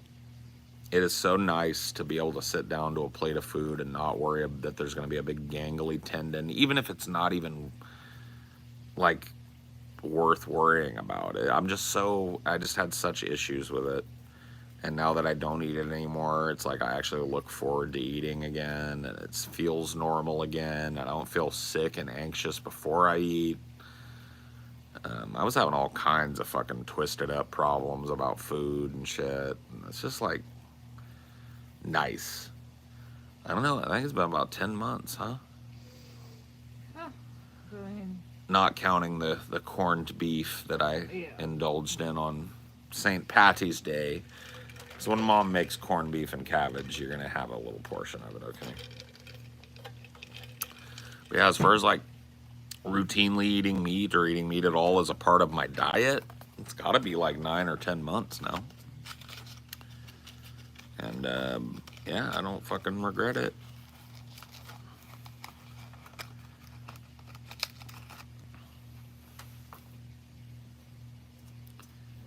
When he was a puppy, he puked so much the smell of sweat. Oh no, that was his move it was either puke or diarrhea when he was a puppy. That was his move. He was just squirting out of both ends all the time. But that's a lot. That's most puppies, I'll be honest with you. Just that's a stage of puppyhood.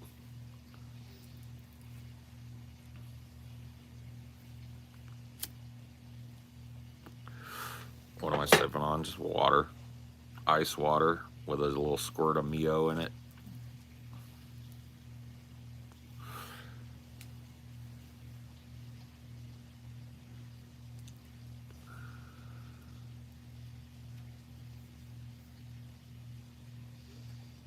Cricket was a little squirter when he was a kitten too. It's pretty common. Well, I think when he was a little kitten, it was because like he was fresh from them deworming him. I mean, yeah, I mean those like shots and stuff and all the stuff they give little puppies, it gives them the squirts, and then like their little digestive tracts, sometimes they're not quite ready for the type of food that we try and give them, or maybe they got like a genetic allergy to part of it, and then you just gotta suss it out with a little puppy. Take them into the vet tests them. Oh, it's not bacterial infection, it's probably food. Try this food, okay, blah, and then you land on one that like doesn't make them squirt, and they've grown enough to where, you know, He's got a gut biome in there. Yeah, their intestinal tract has figured it out, you know, but that's just every fucking goddamn dog. Every dog I've had has been a squirter at some point.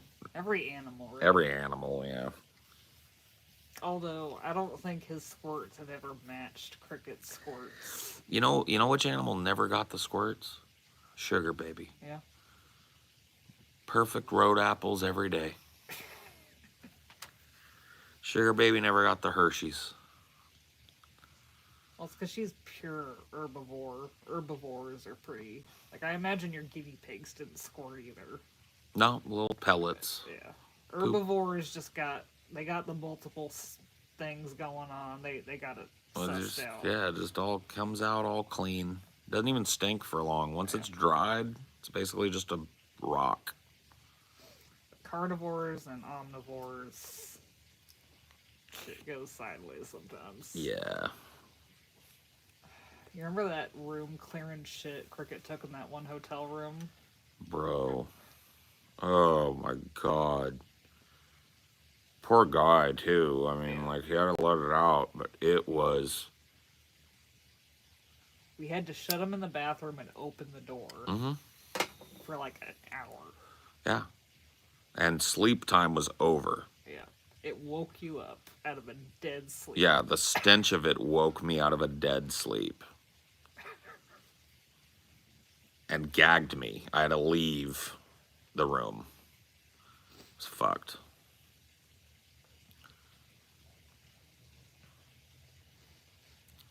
Yeah, he was just stressed out from the trip. It was his first real long trip, wasn't it? Yeah, because we were in that hotel for like over a week. Yeah. And he likes hotels, but it was like just going on and on for him. And he was like, oh no, we've been here for a hot minute now. Yeah.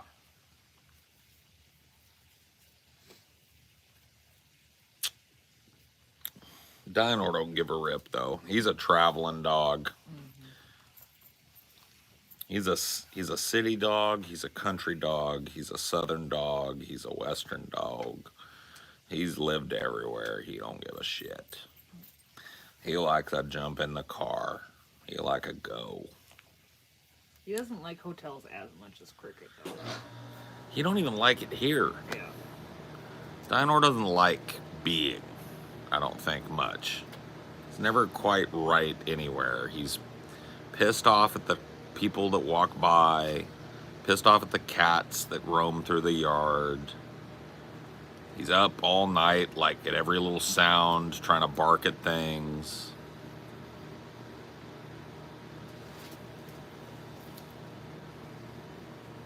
We still have to do that. We still have to do the poop him before we go, then assess the wines, and if they're, like insistent enough, pull over about 20 minutes later, poop him again. And You know what I mean? Then he'll just shoot one out when we get where we're going. Oh yeah. Like Yeah. The last time he went on a trip, he just shot one out. Yeah, he just like a torpedo out of his ass. Just like poof. So yeah, no, we still got to manage the bathroom stuff. But once he's got that initial nervous poop out, he probably won't poop on the road. Maybe, we take him out, he'll pee a couple times, maybe. But like once he's got that initial nervous poop out, he doesn't want to poop until we get there. And then when we get there, everything comes out. Except in Vegas, I don't know what was going on in Vegas. He just would not poop in that doggy area for nothing. It's because he didn't like that fake grass. But they didn't have any real grass anywhere. Yeah. So we had to he had to get to the point where it was like he was literally about to just explode with shit. And then we'd take him down and he'd eventually just have to do it after we just said, go potty, and try to wander off. And I'd just keep his leash tight so he wouldn't get to wander. Then finally he'd squat and let one loose. And it's like, dude, weird. He got that hotel hallway good. Oh my God, bro. That was a travesty. Yeah, that was a tragedy there. Covered that whole hallway. Oh yeah. Anyway, he was more comfortable shitting on the marble floors of our nice hotel than he was on the fake grass outside that they put there for dog shit. So you're just a bougie guy, man. You gotta have the right exact spot to shit in. Which I guess I can't blame you for that. I'm pretty picky too. I don't want to just like shit any old where. Are you gonna jump? Come on, you can do it.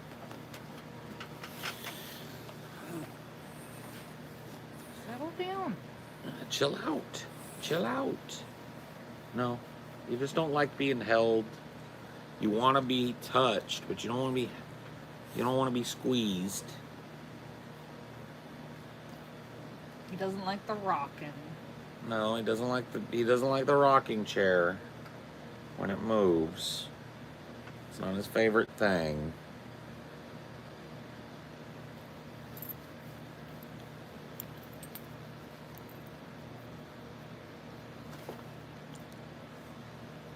Mr. Fuzzy Ass over here.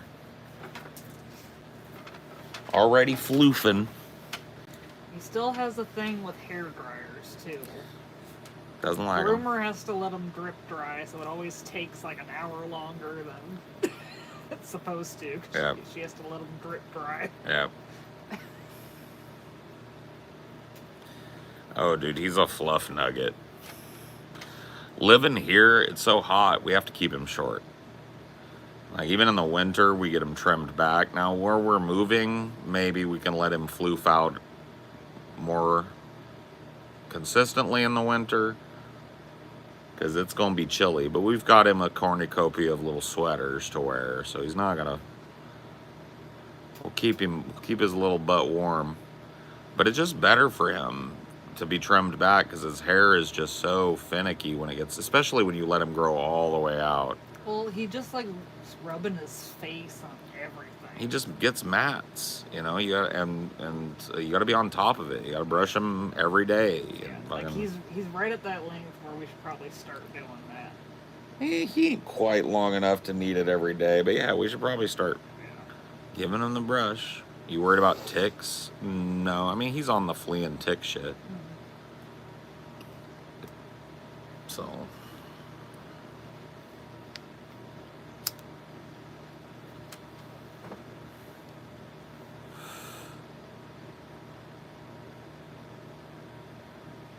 Boggles my mind when I see people walking huskies on the streets of Nashville, 95-degree heat and 95%. I know.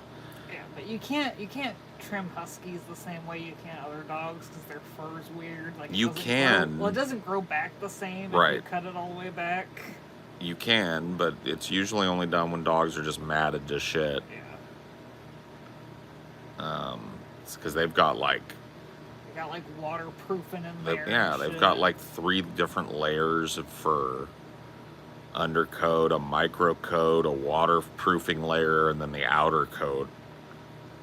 And that's all constantly cycle shedding to keep the animal at the right temperature. And a husky's never at the right temperature because they developed all of that to be in the snow, 6 to 8 months out of the year.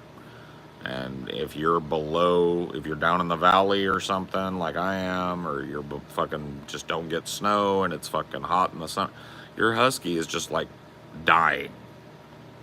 Like not, like you can keep them, but it's just like so kind of cruel to have a husky where it never gets cold.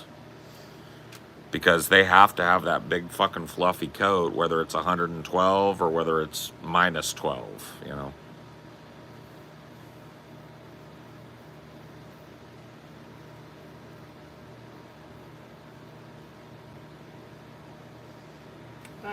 You can shave them down to the skin and it grows back just as cute. Yeah. Yeah. Well, he doesn't have an undercoat at all. He's got one single coat. So he doesn't really shed other than just the normal amount of hair replacement that happens. It's not like when people say like how we shed. Yeah, when people say my dog sheds, they're talking about their undercoat. So when it gets warm, a dog starts to replace its undercoat and streamline a little bit so that it doesn't get too hot. Huskies can't do that without help because they are like, the hotter it is for them, the more that undercoat and shit wants to shed out. And it just, you have to you literally, like the people that own huskies responsibly, you have to brush them every day, year round. And you'll get, and every day you'll get like, yeah, you gotta bathe them with the right kind of stuff, and you gotta be on top of it, because if you don't, mats, lumps, chunks, just fucked, unless you've got a team of huskies or something and you live up in Alaska with them. When they're not stimulated by the overheat to shed out their whole undercoat, you don't really have to do much maintenance on them. You give them a brush every once in a while. It just comes out on its own the right way, Because it's maintaining a pretty thick coat year round. That's where they evolved. That's what they were trained to be in. And I know they're cute, but if you live in fucking Nashville, you might want to consider another breed of dog. Like, I don't know. Most of the time, what breed of dog people get doesn't bother me. But sometimes people are just retarded. Like when people that have a tiny little lawn have a giant dog that needs constant, or like an Australian Shepherd. Like it doesn't even have to be a giant dog. It's just Australian Shepherds need more work and space than any other dog breed. They literally are bred to run the pastures and find animals and herd them. And if they don't have that kind of room, they literally just go crazy. And people are living in apartments with that dog because it's a medium-sized dog. It's like, do you remember in the fucking apartments in Covington? Well, there was that. He'd gotten like a Great Dane puppy. He lived in our apartments, and he was walking a Great Dane around, and it's like, yeah, it was a puppy still, but it's like, what's the plan, bud? I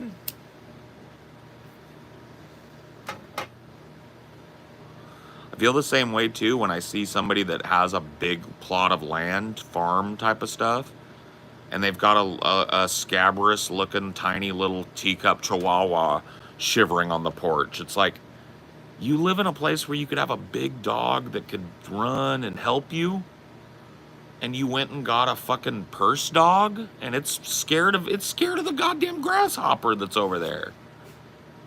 Poor little guys.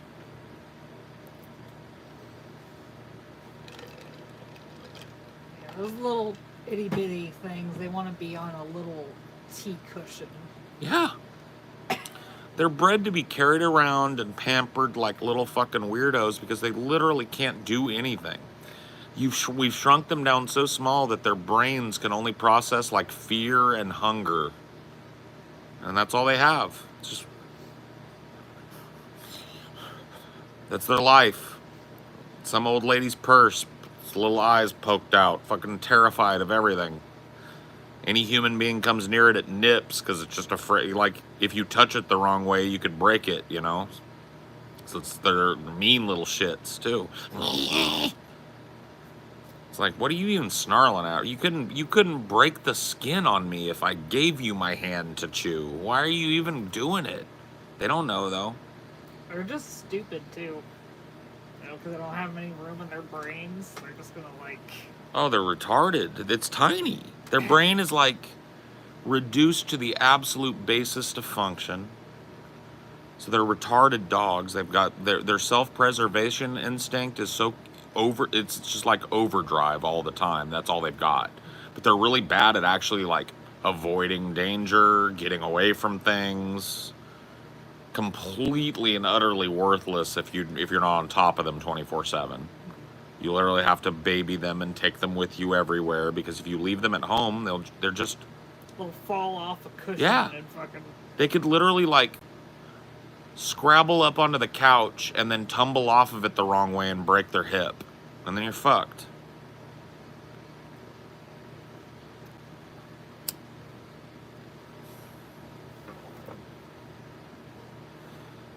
You know what I mean? Like, and some of these breeds, I hate to say it, they're adorable, but like pugs, they should just castrate every pug, arrest every pug breeder, and let that breed slowly but surely be bred out of existence and die. Because it's like, those poor little animals can't breathe. Same with those Persian cats. Yeah. People breed for these extreme things, and it's like because it looks cute or because it's desirable for something, but it's like, man, some of these animal beasts just shouldn't exist. They're genetic freaks.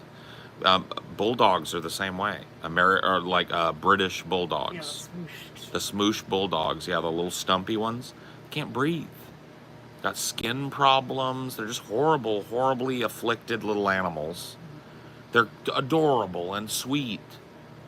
but they suffer every second of their lives. It just sucks, man. Like why is just a mutt not enough? A mutt is adorable, a mutt is loyal, a mutt is, why do we have to have designer every goddamn thing? To the detriment of every goddamn thing. Well, I think it's like a lot of people want dogs, but they're also afraid of dogs. They think if they get a purebred, it'll be predictable. Well, I mean, yeah. They want a certain attribute in a dog or a certain type of hair in a dog, and they want to make sure, and They don't want to roll any dice. Right, but what they often get is genetic damage. So they buy a cute little puppy and then find out it's got liver failure, like I did at 5 years old, and you got to put your dog down. That's what you get when you buy from a breeder. It's like, these dogs are little mutants, man. They're inbred. It's fucked. Like this little turd here, we got his genetic test done. He's a fucking mutt of epic proportions. He's But healthy as a horse. But yeah, he's always healthy. But part of his genetic lineage is one of them little smash-faced dogs. Dinor's coloring and his fur and his big old googly eyes, that's Shih Tzu. Well, I'm telling you, we did the genetic test, Ashley, and I'll tell you exactly what Dinor is. He is Shih Tzu, Chihuahua, Cocker Spaniel, and Hound.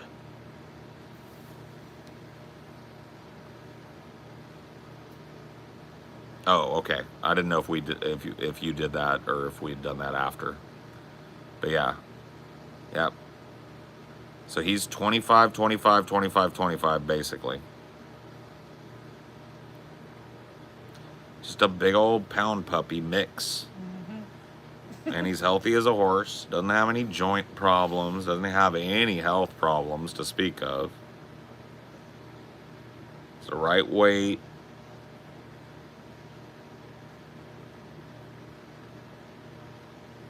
Just mental problems. Yeah. I mean, he's a little bit high strung, a little bit anxious, but how could he not be? Look who raised him. You were raised by a mess, boy. That's okay, though. You're fine. I don't even know why I'm freaking out about the lasagna. When I tried to stick a thermometer in it when I went in that last time, I just heard a crunch because it was still frozen in the middle. It's like, well... Just let it ride. Yeah. It's gonna take a while, but it'll eventually be done.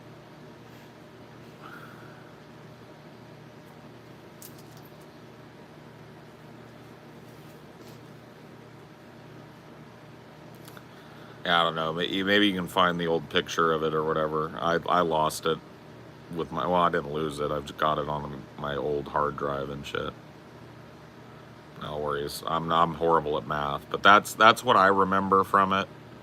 And I think I even had it, and I looked at it with Amelia, and she has a better memory, and it's settled into 25%-ish Chihuahua, 25 Shih Tzu, 25 Cocker, 25 Hound. And then maybe like a small percentage of,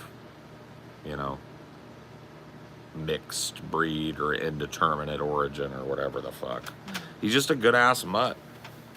He's got the cuteness. See, the thing about Dinor is, and this is what captivates people about him, well, the fact that he's like a teddy bear is one, but it's the eyes. Yeah.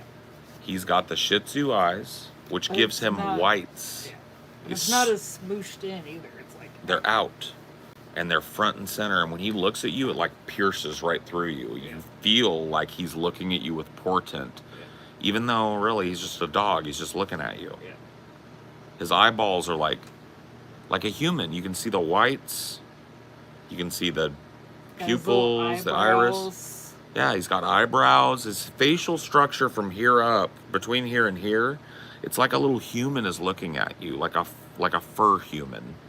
And then you look at him again and you see the totality that it's a dog, and then you look back at him and you're like, what does he want? What does he need? What is he saying? What is he thinking? All this human shit just.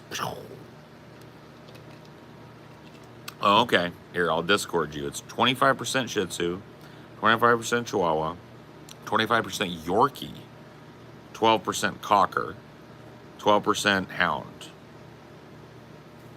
Well, there you go. Okay, so we forgot the Yorkie. I've been telling, yeah, I've been leaving out the Yorkie, but it makes sense. Yorkie makes sense. Yeah. His parents looked like little Yorkies, Yeah.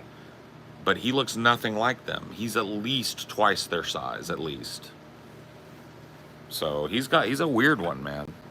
I personally subscribe to the theory that his mom was digging under the fence and getting booty blasted by a bigger dog that was mixing up the genetics a little. Yeah, I think the reason why I forgot Yorkie is because like it just smooshed into the Shih Tzu because they're both little black and white things. I mean, like, yeah. Well, I found out because of Dinor that female dogs can have litters of puppies that have all different fathers. Yeah. Cats too. Yeah, I did not know that. I figured like once they were pregnant, the whole factory shut down. But nope, they squirt out more eggs and have. Well, like that heat cycle, it's also like they release an egg only when the sex happens. They don't just drop one and wait for So it could be like a litter of 6 puppies with 6 dads. Yeah. And I think his mom was getting up under that fence and getting wham bam thank you bammed. From a hound or a Well, no, there was another dog there. Yeah. But he was a big dog. It didn't look like he could fuck that. Because she was like half a loaf of bread, and he was like Salvador but skinny. Yeah. But that might be his dad. I don't know how they figured it out. Yeah, I remember. I'd say I'd forgotten that he had that other dog, and it just, the memory, I was thinking back over it, and the memory just popped into my head of that little mutt-looking, medium-ish sized dog. Looked like a little whatever it was. I don't know what it was. But the 2 dogs that all the other puppies looked like were like little Yorkies. Yorkie mutts. They were white, creamy white, like the kind of not blinding white like a poodle, but like that brownish white. And they were long-haired, and they had kind of the Shih Tzu-ish look to them. But they were very much more Yorkie than Shih Tzu. And then there was Dinor. He was like huge in there. I remember when Ashley picked him up out of that little doghouse they were in, she held him up. First thing I said to her was like, look at his paws. His paws were like dinner plates, bro. He was small because he was still just a little doggy, but his paws were like, and I was like, They don't look that big. Now they don't because he grew into them. That's one of the ways you can tell on a puppy. You look at the structure of their feet. Because if you're just looking at a little dog puppy and you don't know, like, this could be a husky, well, not a husky, but this could be like a Great Dane or a fucking Chihuahua. I don't know what it is. It's a baby puppy. You look at them feet, look at the bone structure of it. Is it wide and flat, or is it like delicate and small with tiny little toenails? If it's got tiny little feet and tiny little toenails with tiny little pads, probably got yourself a small or medium dog. Yeah. You got yourself a big pad on it and big fluff on top, and it feels like it's like 2 sizes too big for your dog. You might have yourself a moose.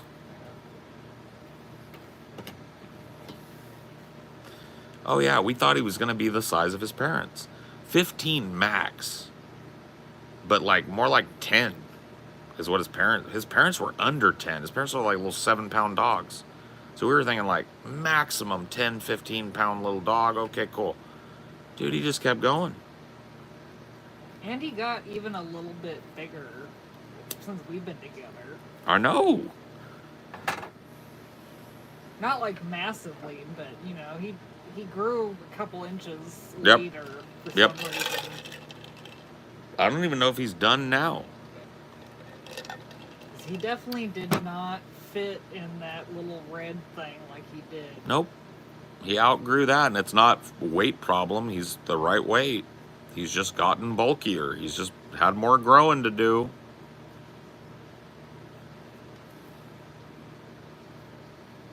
And even when we got that bigger carrier, it's kind of a squeeze. All right, Mr. Ashenfire. Cool. That's the politest intro that I've ever gotten from somebody. I'm doing all right tonight, bro. How about you? Mr. Ashenfire, bro. What a polite fellow. What a congenial fellow you are, Mr. Ashenfire. I appreciate that. It's much better than the usual greeting of you fat, you know, whatever. That was nice. It's a sleepless night, my man. Oh. Well, I like those though, dude. I do better at night, bro. I'm a creature of the night, okay? I'm a vampiro. But, you know, this place is kind of chill, usually. So hopefully, you know, hey, cuddle up, snuggle up, get a blanket.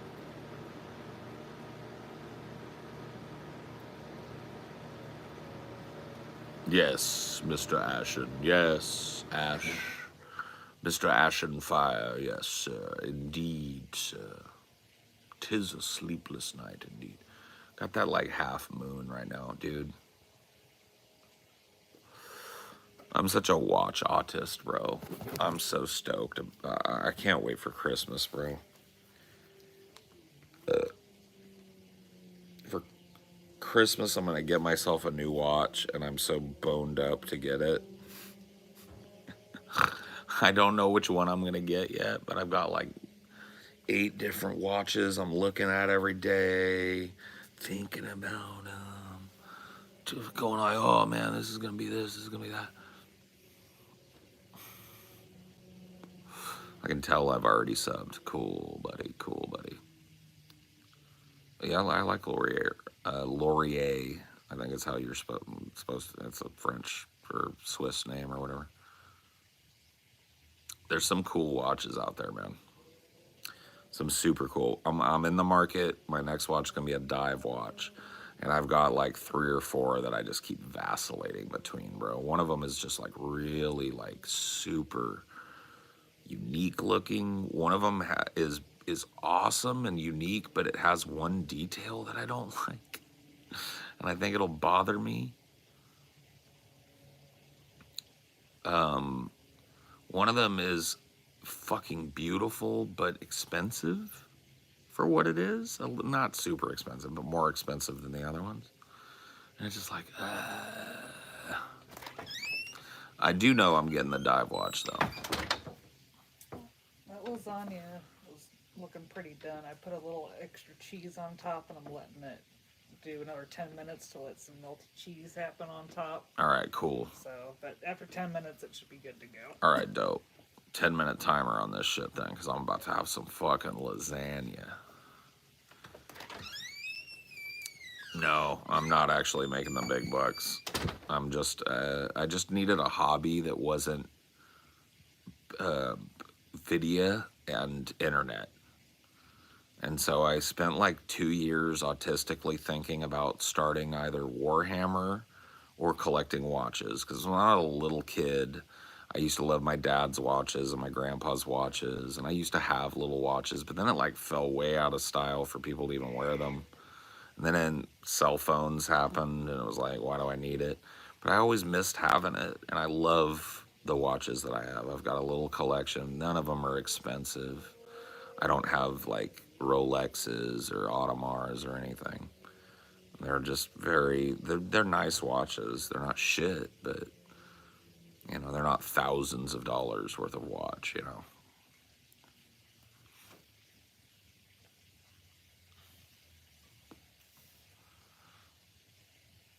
Well, people have said that like you get into larger like clock repair or start with like bigger timepieces like pocket watches and stuff is an easier way. I am super interested. I just don't want to get the stuff, but I want to be able to do basic repairs on my watch collection.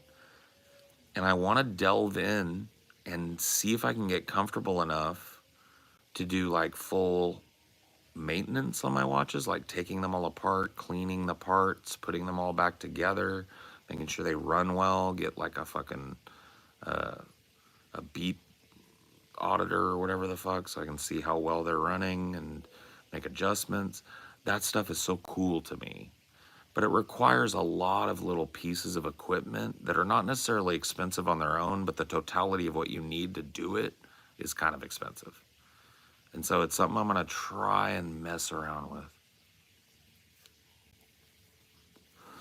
I mean, like, honestly, that sounds like a lot of money, Ash, but like most people's hobbies, if you think about it, cost them thousands a year. Think about it. If your hobby is going to the movies, you're spending $1,000, $2,000, $3,000 a year in popcorn and movie tickets and gas to get there and all that shit, right? If your hobby is video games, you're 65, 65, 65, 65, 65, 65, at least, you know, couple grand there. Got to get the new console. Got to get the new this. You know, if you're into Warhammer, like I was looking into, oh, I got an army now. I spent $1,000 on that last year, and they're all painted. I want another army. You know what I mean? It's just like everybody's spending $1,000 or more on their fucking hobby every year, and I'm no different. I probably spent this year, because I started collecting watches, probably spent a couple grand, not just on watches, but on like hobby stuff. You know,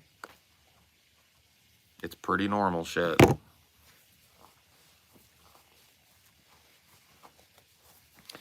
It's just like your hobby, as I understand it, is like EDM raving and shit. Oh shit, guys, hold up. She's so pretty. Hey, buddy. Hey. Nobody wants to hurt you. You're just so pretty. Oh, God, the light is so fucking bad. You guys are going to... You see, this is the possum that lives back here somewhere. She walks the fence line at night. She's so beautiful. I love possums so much. Her little face, her little white face, and her little rat tail. Hey, baby girl. Nobody wants to hurt you, honey. You need to go on about your business. There you go. There you go, baby girl. So big baby. I love possums. I just love animals, but man. Yeah, I think she's prego. I think she is, yeah. I saw her one time. This was a couple of years ago. She's lived around here for a while. A couple of years ago, I saw her with babies.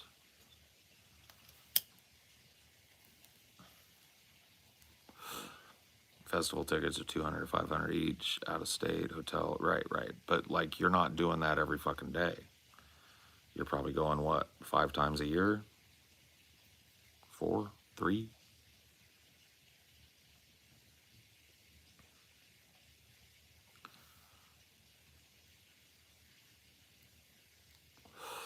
Seven is pretty top end.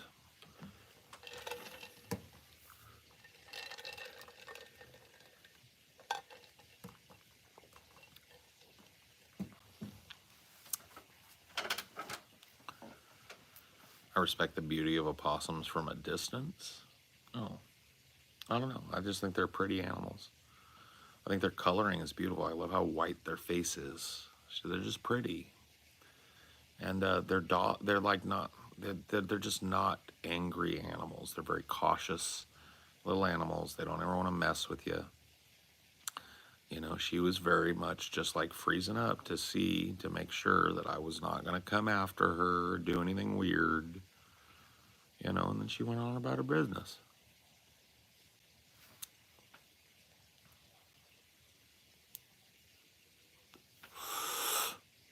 Possums are pretty all right as far as mammals go. I like them. I like all animals. I'm an animal liker. They taste like turkey mixed with pork. Gross, dude. Why are you eating possum, bro? I mean, I guess somebody's got to do it.